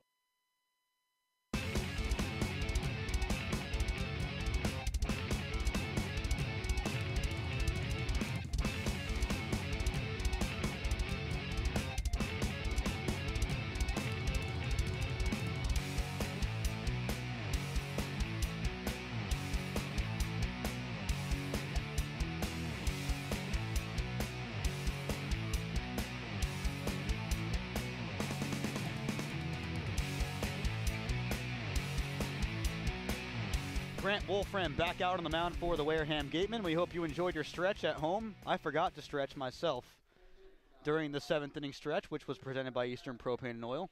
Now at the plate, a pinch hitter. It's going to be Cesar Trejo in there for Daniel Robinson. So Robinson goes 0 for 2 with a double play on the day. And Wolfram loses the opportunity to face a former teammate at Central Michigan of his. Trejo is the batter. Wolfram delivers outside. Trejo is a righty. Well, Cesar Trejo, interestingly enough, this is only his 4th game of the summer with the Hyannis Harbor Hawks. However, he spent a good amount of time with the Brewster Whitecaps here in 2017. So 1-0 inside corner. Trejo turns his back towards Wolfram, 1-1. Yeah, I mean, not often you see guys who play about half a season, nonetheless, with another team, and then go to a different team. In this case, it's Hyannis. Trejo hit a 2-run home run with the Whitecaps against Brewster, his last time facing the Gatemen. It was described to me as if Cesar Trejo thought there were too many cooks in the kitchen in Brewster. I'm not sure if he's talking about at his position he wasn't getting a ton of playing time, which he was. I mean, but maybe in the organization. Breaking ball from Wolfram in there for a strike. It's 2-2. Tough to tell. I mean, it's not often guys switch Cape League allegiances in the middle of the summer. Not often at all. I mean, usually you got guys coming in from college late in the season, but you don't have guys switching from team to team. 2-2. Swing and a miss by Trejo. Wolfram gets his second strikeout of the game, presented by the law offices of Lang, Safaris, and Bullard. And that's, I mean, Trejo comes in here and sees a few pitches from Wolfram, but he goes down pretty easily. Got to be pretty tough for a guy like him to come off the bench, face a big arm in Wolfram, a former MLB draft pick, and Trejo sat down pretty easily. The former Brewster Whitecap now in the dugout. It's Ryan Olenek at the plate. Swings and misses through a Wolfram pitch in the dirt. Good job by Anchia scooping it out, but nobody on base. Defensive substitution for the Gatemen. Blake Sable is now in at first base, and Willie McIver out of the lineup for the day. McIver has a good day either way, and that one in the dirt from Wolfram. The count moves to 1-1 on Olenek. McIver goes 2 for 2 or 2 for 3 with a walk. Also, a run scored for Willie McIver in one stolen base for the Washington Husky. Popped up down the right field line. On the run is the first baseman, Sable, and he makes the play in foul territory for the second out. Good play by Sable right there, getting introduced to the game, and not saying Willie McIver wouldn't have made that catch, because he probably would, but Sable gets a little action right there. You know, it's nice for your bench when you're blowing guys out like this, because you can come in, sort of have a nice leisurely 3 innings. Sable will bat first coming up in the 8th for the Gatemen. Pitch from Wolfram, outside corner to the lefty, Brendan Donovan, who's 0 for 2. 0-1. Donovan, the South Alabama Jaguar. He's hitting 200 so far, now under 200 after today so far. Outside corner from Wolfram, in there for a strike, 0-2. That was a fastball coming in from the big lefty. The lefty-on-lefty matchup.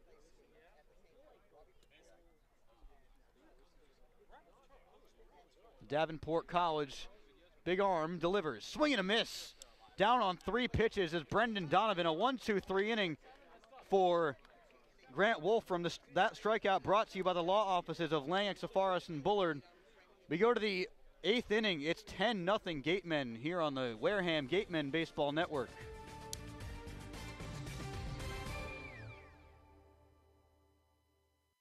Earn a bachelor's or master's degree, complete a certificate, or take a single course through the Division of Continuing Education and Graduate Studies at Curry College. Classes run days, evenings, and weekends in Milton and Plymouth.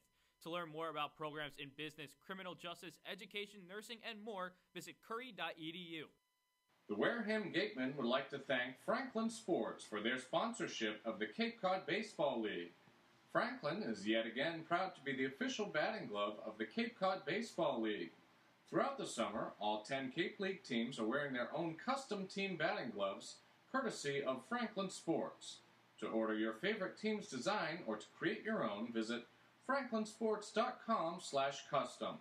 Enter code CCBL20 for 20% off your purchase. From Cape Cod to the major leagues, only the best hitters in baseball wear Franklin gloves.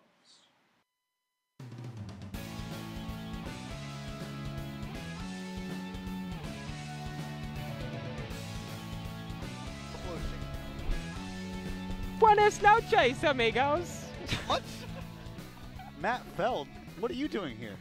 You know, I thought I'd give Connor a bit of a break. It's 10-0. It's been a game. It's 3 games worth of runs, so 3 games worth of color. And sure enough, here we go. Cool stuff. So Matt Feld joining the broadcast here in the top half of the 8th inning. And it looks like another new pitcher for the Hyannis Harbor Hawks. And it's another guy that the Gatemen have seen a lot of. It's Christian Tripp out of New Mexico, who's coming in with a pretty good ERA. Yeah, 1.06 ERA for Tripp, 12 games over 17 innings, has given up 2 runs. My apologies here. The stat sheet here is a bit confusing because you've got the offensive line above the pitching, and then you've got to like double track it. It's a little confusing. I noticed. It's pretty weird. Blake Sable get his first at bat here for the Gatemen.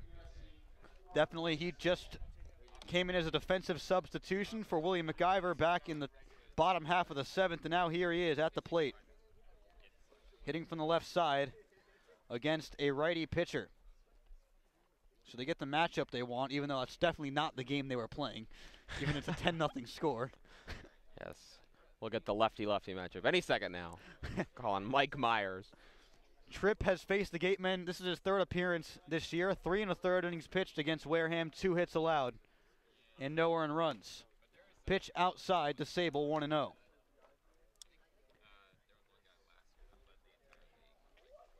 I mean, what in particular, out of everything that's gone right for the Gatemen so far today, has it been, who was it out in this lineup that's really stood out to you? Swing and a miss by Sable, it's 1-1. Well, I guess it's kind of everyone, right? I mean, Nick Angelini with 2 hits and got on base 3 times, scored. Pair at the bottom of the lineup.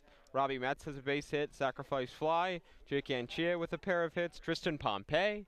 I thought Tanner Dodson's ball was out of here, hit off the base of the center field fence. Sable fouls it off down the third base side. I'm still 1-2. Apologies. I continue to be amazed by Dodson's ability to consistently show up, and Dodson's got the California in him, so to speak. You know, he's relaxed. He doesn't let anything get to him, but he shows up every day and produces. And everyone keeps saying he's going to be a pitcher, and he probably will be at the next level, but he continues to just keep on hit for the Gatemen this summer. Sable takes a pitch way up high at the helmet, 2-2 from Tripp.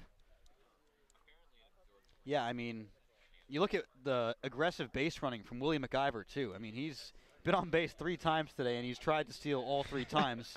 First time he got caught. Second time it was successful. Third time, the ball was in play as he was stealing. Fouled away again by Sable. Yeah, and he stole third base, too, which is never no easy task. I'm pretty sure he did it with a left-handed hitter up at the plate as well in Pompey. So just a very impressive to watch McIver run the bases. Of course, he's not very fast. He had no steals at Washington this season and now leads the Cape League in steals with well over 10. I think he's at 12 now, right? Is that correct? Yes. So pretty impressive mastering of being able to run the bases and catch the opponent napping. Fouled away again by Sable. Count remains 2-2. And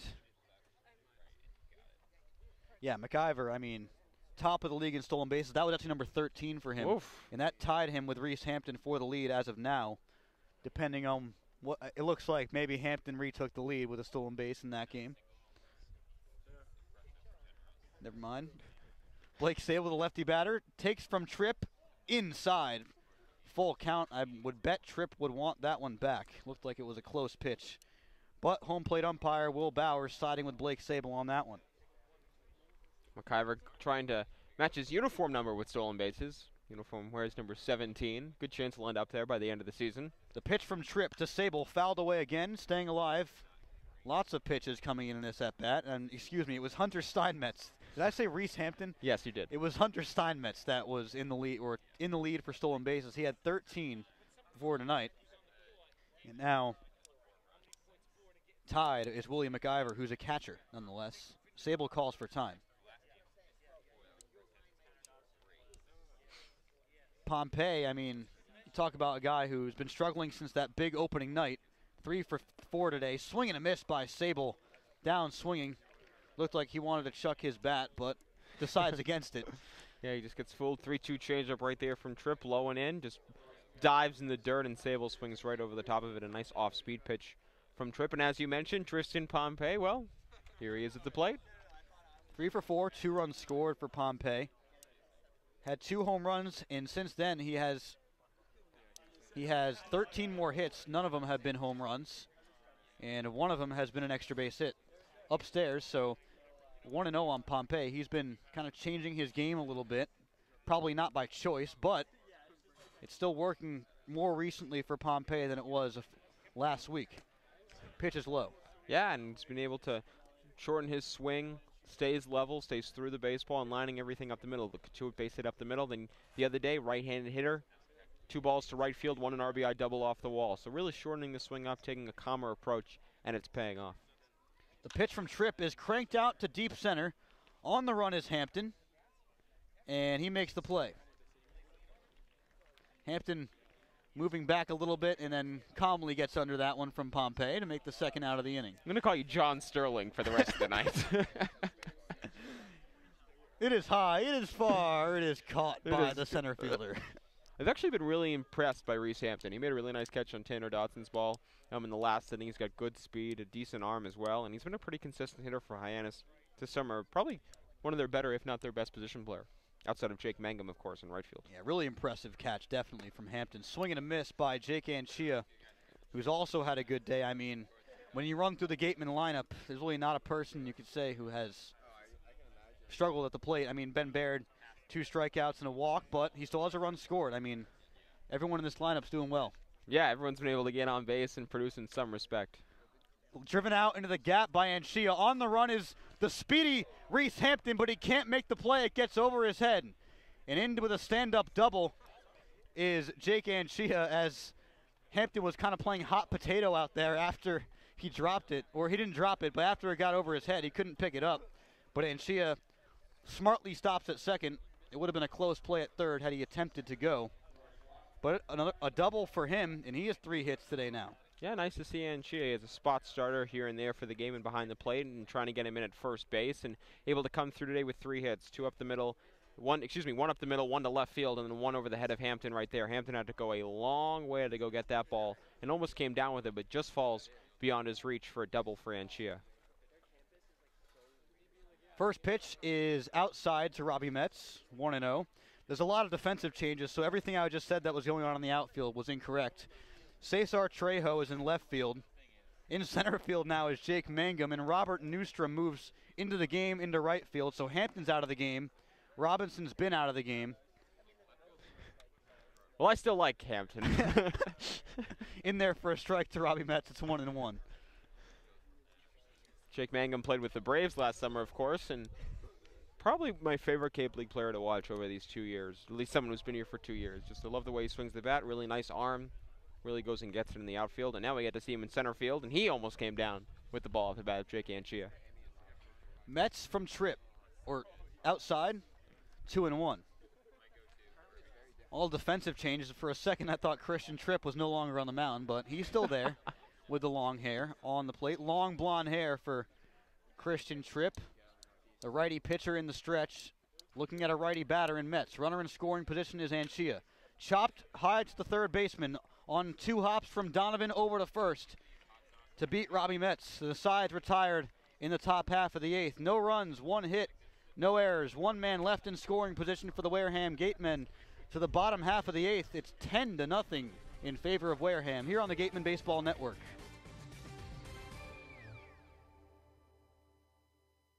Did you know that Baseball Factory has partnered with the Cape League for the past 17 seasons? Baseball Factory is your resource for top-notch baseball training. With over 600 events nationwide for players age 8 to 18 and over 100,000 college success stories, you too can build your way to greatness with Baseball Factory. Visit baseballfactory.com to learn more.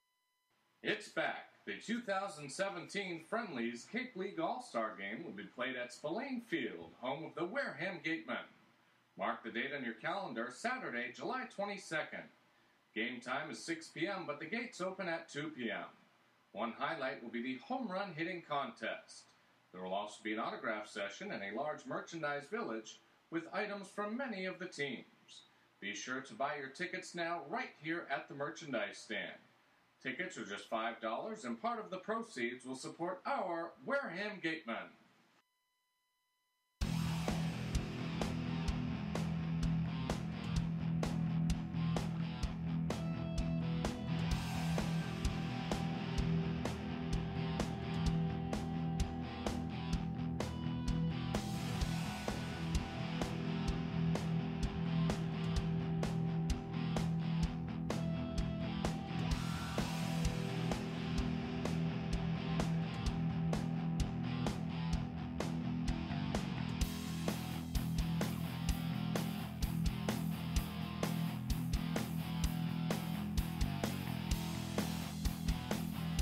Well, the Hyannis Harbor Hawks are running out of outs here at McKeon Park. They're down by 10, and they only have 6 outs to work with. The scoreboard reads 10 runs, 16 hits, no errors for the Wareham Gatemen. No runs, 3 hits, 3 errors for Hyannis. Right now, pretty tough outing at home for these Harbor Hawks, who were really, this was really a pivotal game in the season for them, trying to work back into the playoff picture. But they were unable to do what they wanted to today. I mean, a win here would have been huge for Hyannis, but right now, a win is almost out of the picture. But you never know. Wolfram delivers a ball up high to Ford Proctor. Yeah, and if the Gatemen can win, they'll be within a game of first place in the Western Division, and Barrett Lowski warming up on the bullpen. The new guy warming up for the Gatemen pitches outside to Ford Proctor. It's 2-0. Lowski from Arkansas, and we'll likely see him after Grant Wolfram, I would guess. So. Yeah, I'd probably pitch the bottom of the ninth. The Gatemen have been waiting to give Lowski an opportunity, now activated with Miller Hogan's release from the Gatemen. 2-0 from Wolfram. Low, 3-0 on Ford Proctor. This is Wolfram's third inning of work after Joey Matulovic got through the first 5 scoreless, 2 hits, 4 strikeouts. Ford Proctor is 1 for 2 with a double. Takes a strike on the outside corner, 3-1 from Wolfram, who has 3 strikeouts. Proctor, a second year with Hyannis. It's been a nice, solid season once again up here for the Harbor Hawks. And he takes a ball and will work a walk down to first base. Here in the bottom half of the 8th inning, Wolfram's first walk of the game. The second walk for the Gatemen pitching staff today. Ford Proctor, not much of a threat to steal over there at first, but did lead the Rice Owls in hits, RBIs, and walks. So one of the MVPs for that Rice team, which did make the NCAA tournament. Yes, they did. Didn't make it any further than the regionals, but either way, the Owls had a successful season in the Conference USA. Pitch comes in from Wolfram, swing and a miss. A big hack by Hunter Stovall. 0-1. Stovall from Mississippi State is 0 for 2. The shortstop is hitting about 200 this year, 18 for 89. Pitch comes in from Wolfram. The lefty pitches low. Caught by Anchia at the dirt. 1-1. Stovall, not the tallest guy in this lineup. He's just 5'8", 170. You Pelham, Alabama native. Facing Wolfram, and it's chopped to first base. A check swing. Sable on to second for 1. Back to first, not in time to Sable to complete the double play, but they get the lead runner in Ford Proctor at second base. So 1 out in the 8th. Stovall's on first. Sable to Baird on that fielder's choice. Nice job by Sable. Stovall hits the ball hard, but he's able to get down to his one knee and keep the ball in front of him, field it cleanly, turn around, and makes a good solid throw to Ben Baird. Make sure you get the lead runner and get 1 out. Nice to get 2 there, but with nobody out, as long as you can get the lead runner, you'll gladly trade the out for the base runner. Chris Proctor is one of just 3 hitters in this Hyannis lineup who's recorded a hit today. And he is a lefty. He faces Wolfram, another lefty, and that's a strike on the outside corner from the former Central Michigan Chippewa, who transferred to D2 Davenport after his sophomore year.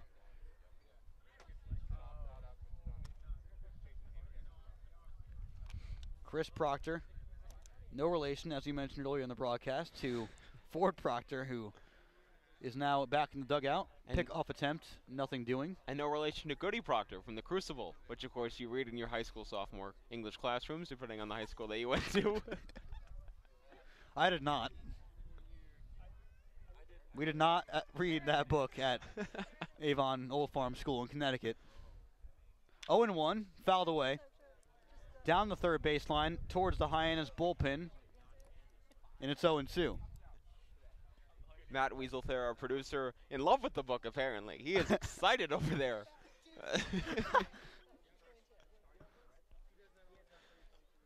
I enjoy watching Wolfram pitch, especially to left-handed hitters. He's really worked on that splitter, has been able to bury it in the dirt, and goes well nicely with his slider.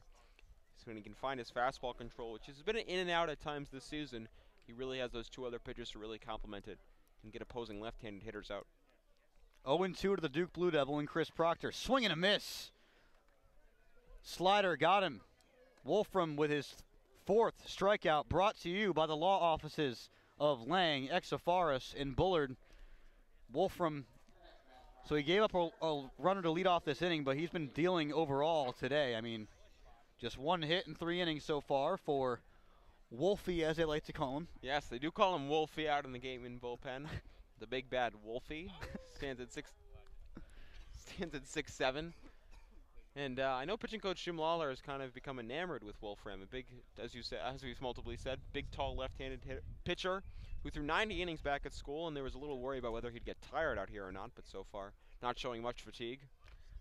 Showing bunt on the first pitch is Jake Mangum, but it goes foul down the line. That one hit the grass, the edge of the grass in fair territory, then took a kick. Foul into the dirt. And then Anchia touched it up to confirm that it was a foul ball. Mason Fioli checking in on the score of the game. It's 10-0 Gatemen.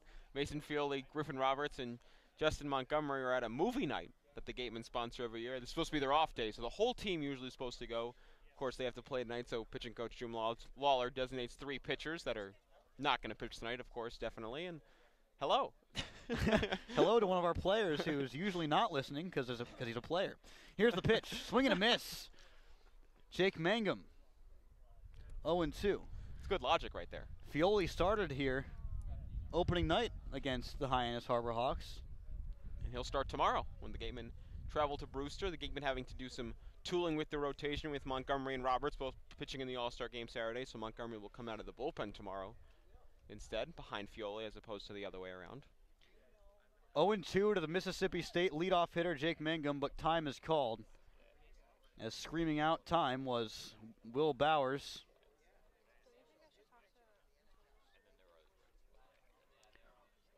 Wolf from the lefty. Glove on his chest, getting the sign from Jake Anchia, his catcher. D2 pitcher, D2 catcher. Here's the pitch. Fastball bounces off the plate. Good stop by Anchia behind home to keep the runner at first in Hunter Stovall. He's a Mississippi State guy over there at first and a Mississippi State batter as well.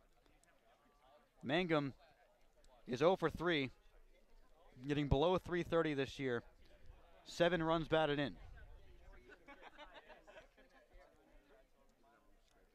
Wolfram gets himself into the stretch. Here's the pitch. Swing and a miss. Jake Mangum down swinging, the 5th strikeout for Grant Wolfram. His 5th strikeout of the game, brought to you by the law offices of Lang, Exofaris, and Bullard. And the 8th inning is over. To the 9th we go. The Gatemen holding on to a 10-run lead here on the Gatemen Baseball Network.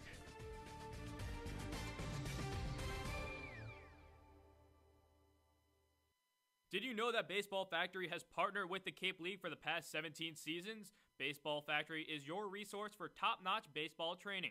With over 600 events nationwide for players age 8 to 18 and over 100,000 college success stories, you too can build your way to greatness with Baseball Factory. Visit baseballfactory.com to learn more.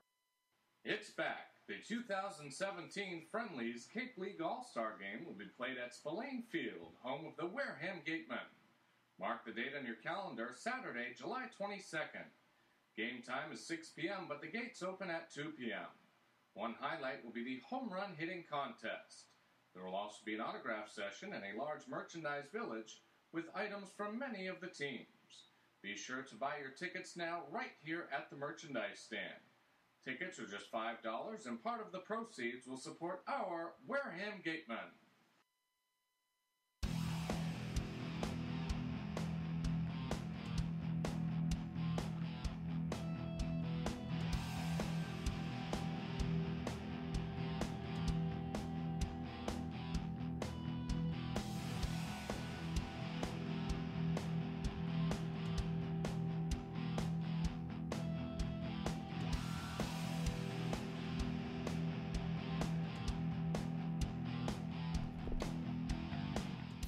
Another new pitcher for Hyannis. This is number 5 on the day. It's James Harrington. Yeah, Harrington out of New Mexico's 0-0 on the season, but has only pitched 2 innings, so he's been used sparingly so far for Hyannis. Bringing out the dynamic duo of New Mexico Lobos late in this game are the Harbor Hawks. Always wanted to go to New Mexico. I bet it's a beautiful state. Down there in the desert, 1-0 is the count. Baird swings and grounds it up the middle on a chop. Stovall on to first out of the inning. Ben Baird 0 for 4 on the day. That brings up Nick Angelini, and Angelini's had a nice day at the plate. 2 for 3 with an RBI and also a stolen base. And one thing you got to love about Angelini to me is his defense. You know, you don't know what you're going to get at the plate sometimes, in and out. Usually a singles hitter with a little bit of pop to right center field, gap to gap guy, but always reliable at center field. Probably the best all-around athlete that the Gatemen actually have on this team. Bold statement there from Matt Feld for sure. The count's 1-0 on Angelini. The pitch was a ball from the new pitcher, Harrington. He opposite fields this one out to right field, but foul down the line over the Gatemen bullpen towards the bay here in Hyannis. Angelini missed an opposite field home run in his first at bat by about 5 feet down that right field line. Followed up with a single to right center 1 pitch later. The pitch that comes in low in the dirt. 2-1 on Angelini. Angelini has 2 hits today, a stolen base, 2 runs scored, and an RBI. Quite a pitcher's duel going on in Orleans. Falmouth and Orleans tied 0-0 in the 7th.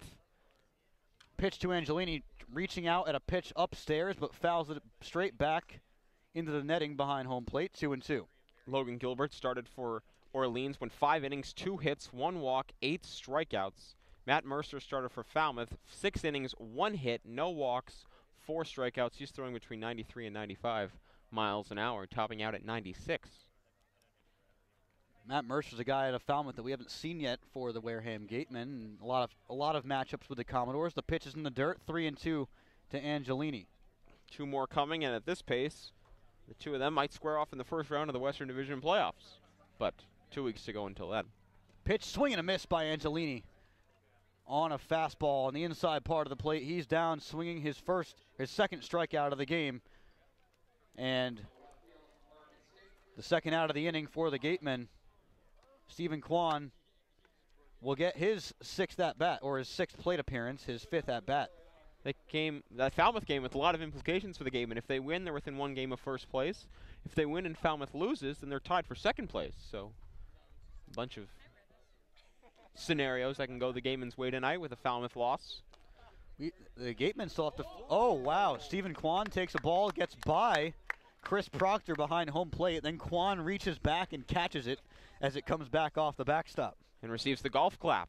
Him and Jordan Spieth receiving equal approval that you'd probably see on a golf course. Kwan is a lefty out of Oregon State. He pops it up. Under it is the shortstop, Stovall. He lost it, and no one found it, and that caused it to drop for a base hit. I looked up when the ball was hit, and I had no idea where it went. I was looking towards where the shortstop Stovall was going out, and I could not see the ball. And he had his arms out the entire way, was unable to see it, and the left fielder and Trout just not able to get there in time. And that'll give Tanner Dotson another, pinch hitter Luke Bonfield. Well, Luke Bonfield hit one into the trees last time he was at McKeon Park. And here he is out of Arkansas. Can I just say, in about the 5th inning or so, it's someone that tweeted at me from Arkansas. And they said, so there's a group of us up from Arkansas for this one game. Since it's a blowout, any chance we could see Bonfield tonight? And sure enough. Oh, wow, there they are. Here is Luke Bonfield, and there they are. The Razorbacks. We got to yell a woo pig suey out to those guys out there. We're not going to, of course, but 2 outs. Bonfield takes a ball low from Harrington. Nice treat for the Arkansas faithful who have made their way up here to McKeon Park to see Luke Bonfield, and it looks like they're going to see Barrett Lowski as well. Yes, 2 Razorbacks in the same game for the first time for the Gatemen, assuming Lowski comes in the 9th. Low to Bonfield, it's 2-0. The fans on the third base side have gotten their cameras out in a hurry, and a bit of a scuffle over there to get everything ready, and sure enough, all eyes on Bonfield. All eyes that are still here, at least, as this park has emptied out quite a bit, given the circumstances. 17-4 on the hit column, 10-0 in favor of the Gatemen. In the column that matters most, that would be runs. The righty is Harrington, and he deals to Bonfield. It's low, 3-0. 2 outs in the ninth. The runner on first is the leadoff guy, Stephen Kwan, who earned himself his 8th multi-hit game in 13 games with the Gatemen so far, with that unconventional pop-up base hit.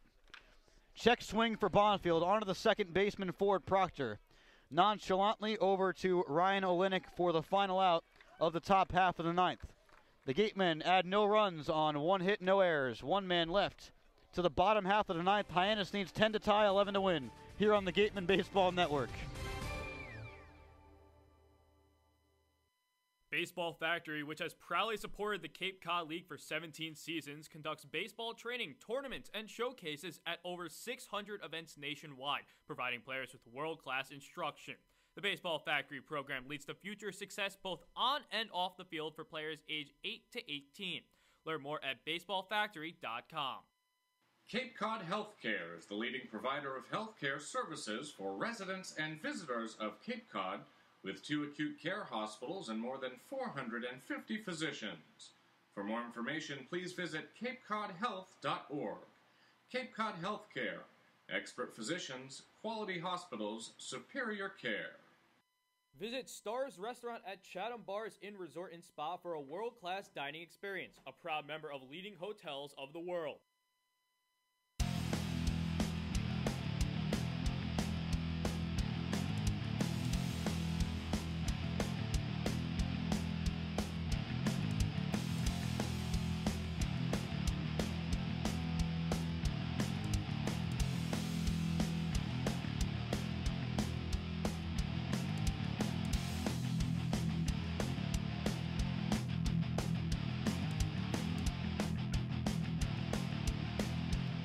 Welcome back. You just saw Luke Bonfield pinch hit in the top half of the ninth. Another Razorback making his Wareham Gatemen debut. It's Barrett Losky. Yeah, I know pitching coach Jim Lawler's been very antsy to get Losky out on the mound since he came up here, and he will make his first appearance tonight for the Gatemen. Pretty exciting opportunity here for Losky in a very low leverage situation to get out on the mound. And Losky in 2017 for the Arkansas Razorbacks, 3-0 with a 4.21 ERA, 15 appearances, 2 starts, 25 2/3 innings, 23 hits, 17 walks, but more than a strikeout per inning, 28 strikeouts. And I'm sure the Gatemen will love to see some of that stuff while out here. So Losky ready for his Wareham debut. Pretty short guy out there on the mound. Standing at 6 feet, 170 pounds. And he will first face Robert Newstrom. Spent last year in the Coastal Plains League. And here he is on the Cape making his debut against Hyannis here at McKeon Park in a 10-0 game. Robert Newstrom is the batter, making his first at-bat of the game, the right fielder.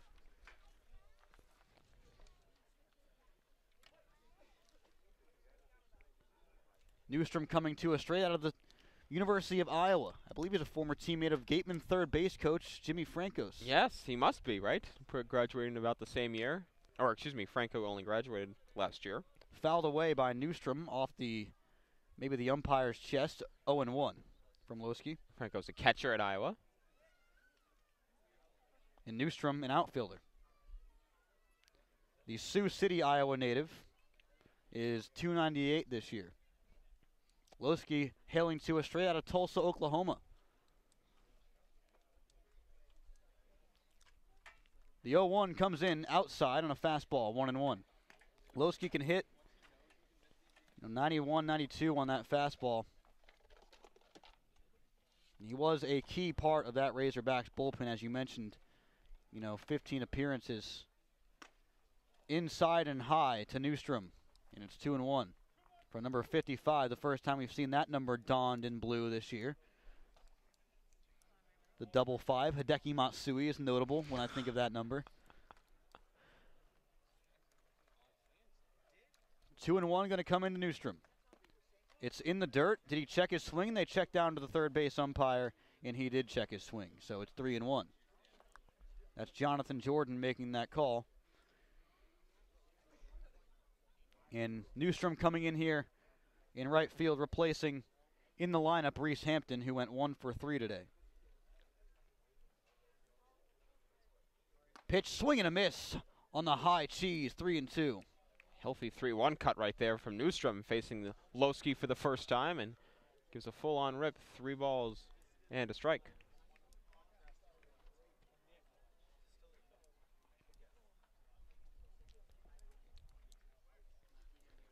Newstrom looking for hit number 4 for the Hyannis Harbor Hawks. Lined into the glove of Ben Baird.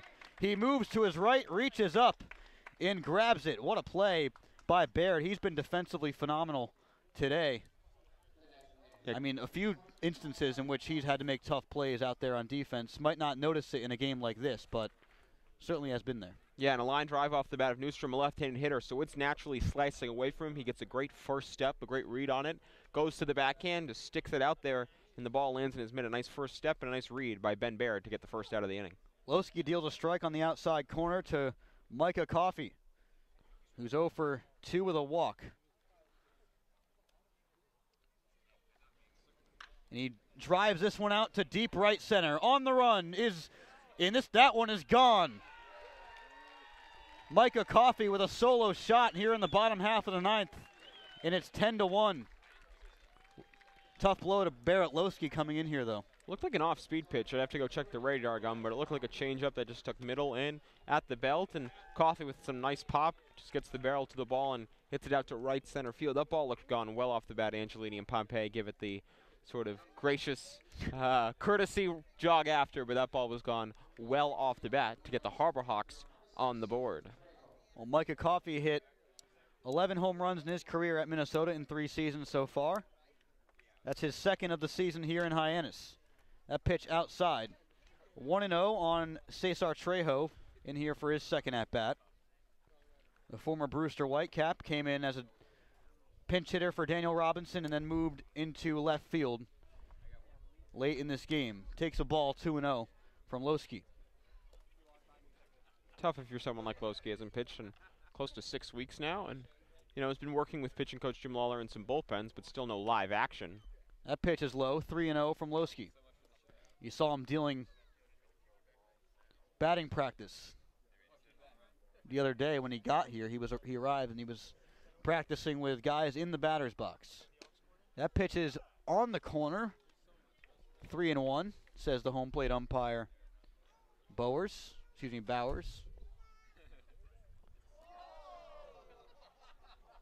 Here's the pitch, upstairs, and working a walk, Cesar Trejo. The second runner surrendered by Lowski in this inning, just 1 out. Quick trip around the Cape League.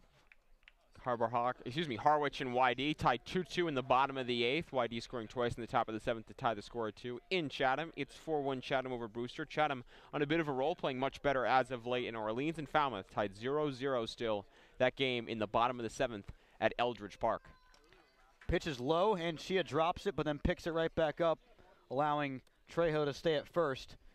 I mean, Harwich having trouble maintaining late lead. You saw them blow a 10-2 lead against Brewster a few days ago. That's pretty unheard of in the Cape League. Yeah, I mean, they lost that game 11-10. 5 runs in the 7th for Brewster, 4 in the 8th. Gradual demise. Runner goes, and it's driven out into the gap in right field. And on the run, making the play is Tristan Pompey. They go back to first for the double play. Not in time as the throw pulled Sable off the bag. Pompey makes the play. The hit and run was on. That meant Trejo was already at second base, but then is able to get back to first without being doubled up, using that speed of his. Nice throw by Pompey on the run. Was heading towards the right center field gap, so had to stop, set his feet, and fire back. Throw on 1 bounce to Sable on the money, but just not quite in time to get the runner going back into first base. But there are now 2 down here in the 9th. It was a Nico Horner 2-run shot in the 8th for YD that tied the game against Harwich. Pitch is in there for a strike. to Brendan Donovan. We've only seen YD twice. Nico Horner, though, probably one of my more favorite players to watch so far. Just a solid all-around player here on the Cape League. 0-1, and stepping off is Loski. And Nico Horner, certainly one of the more prominent players on that YD roster out of Stanford, who had a great season this year with the Cardinal.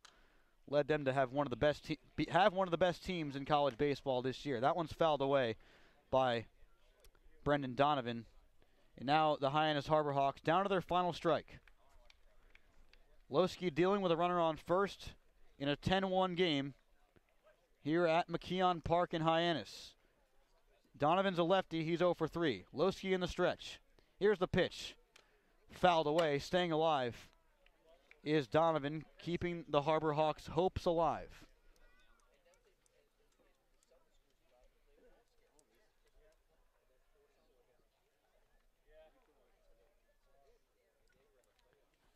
The Gatemen scored 3 in the third, 4 in the fourth, 2 more in the fifth. Pitch is high from Loski, and the count moves to 1-2 with 2 outs in the ninth. They added another one in the sixth to make it 10-0. Hyannis got a solo shot here in the ninth from Micah Coffey to narrow the lead to 10-1. Here's the pitch, the 1-2 upstairs from Loski, 2-2.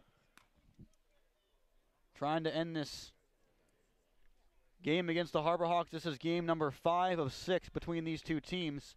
Right now the series is tied. After tonight, it's all certainly going to be 3-2 in favor of the Gatemen. Here's the 2-2. In there for called strike 3. And the Gatemen take a 10-1 victory against the Hyannis Harbor Hawks. The Gatemen get a much-needed victory against a division rival. They improved to 14-15-1.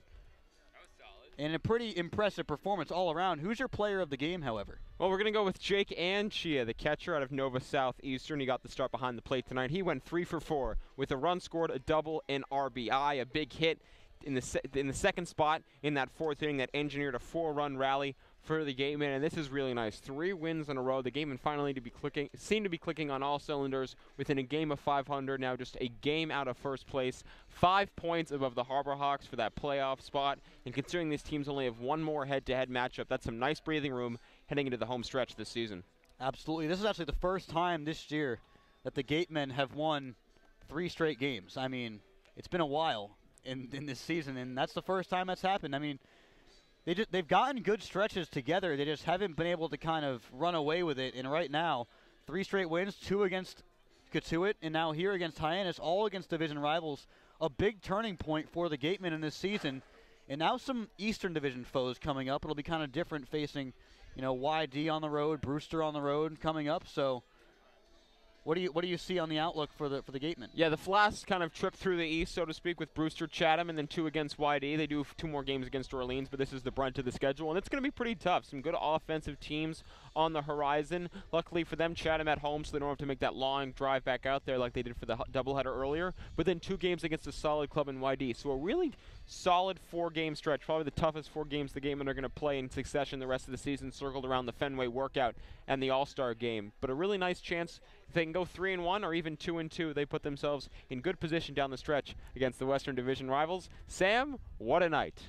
Yes, what a night for the Wareham Gatemen. Thank you to Matt Feld, and thank you to everyone for listening to this broadcast of Wareham Gatemen Baseball on the Gatemen Baseball Network. The general manager of the Wareham Gatemen is Andrew Lang. The producers of today's broadcast are Nick Veronesi and Matt Wieselthaler. Our sideline reporter is Claudia Chikamian. A special thanks to today's host, Jacob Toby. The next broadcast of Wareham Gatemen Baseball will be tomorrow as the Wareham Gatemen travel to Brewster to take on the Brewster Whitecaps. The game starts at 5 p.m. Our coverage begins at 4:30 on the Gatemen Pregame Live Show. For Connor Federico, the first 7 innings color commentator, and for the last 2 innings color commentator, Matt Feld, I'm Sam Corman. Thanks for tuning in to this presentation of Wareham Gatemen Baseball on the Gatemen Baseball Network.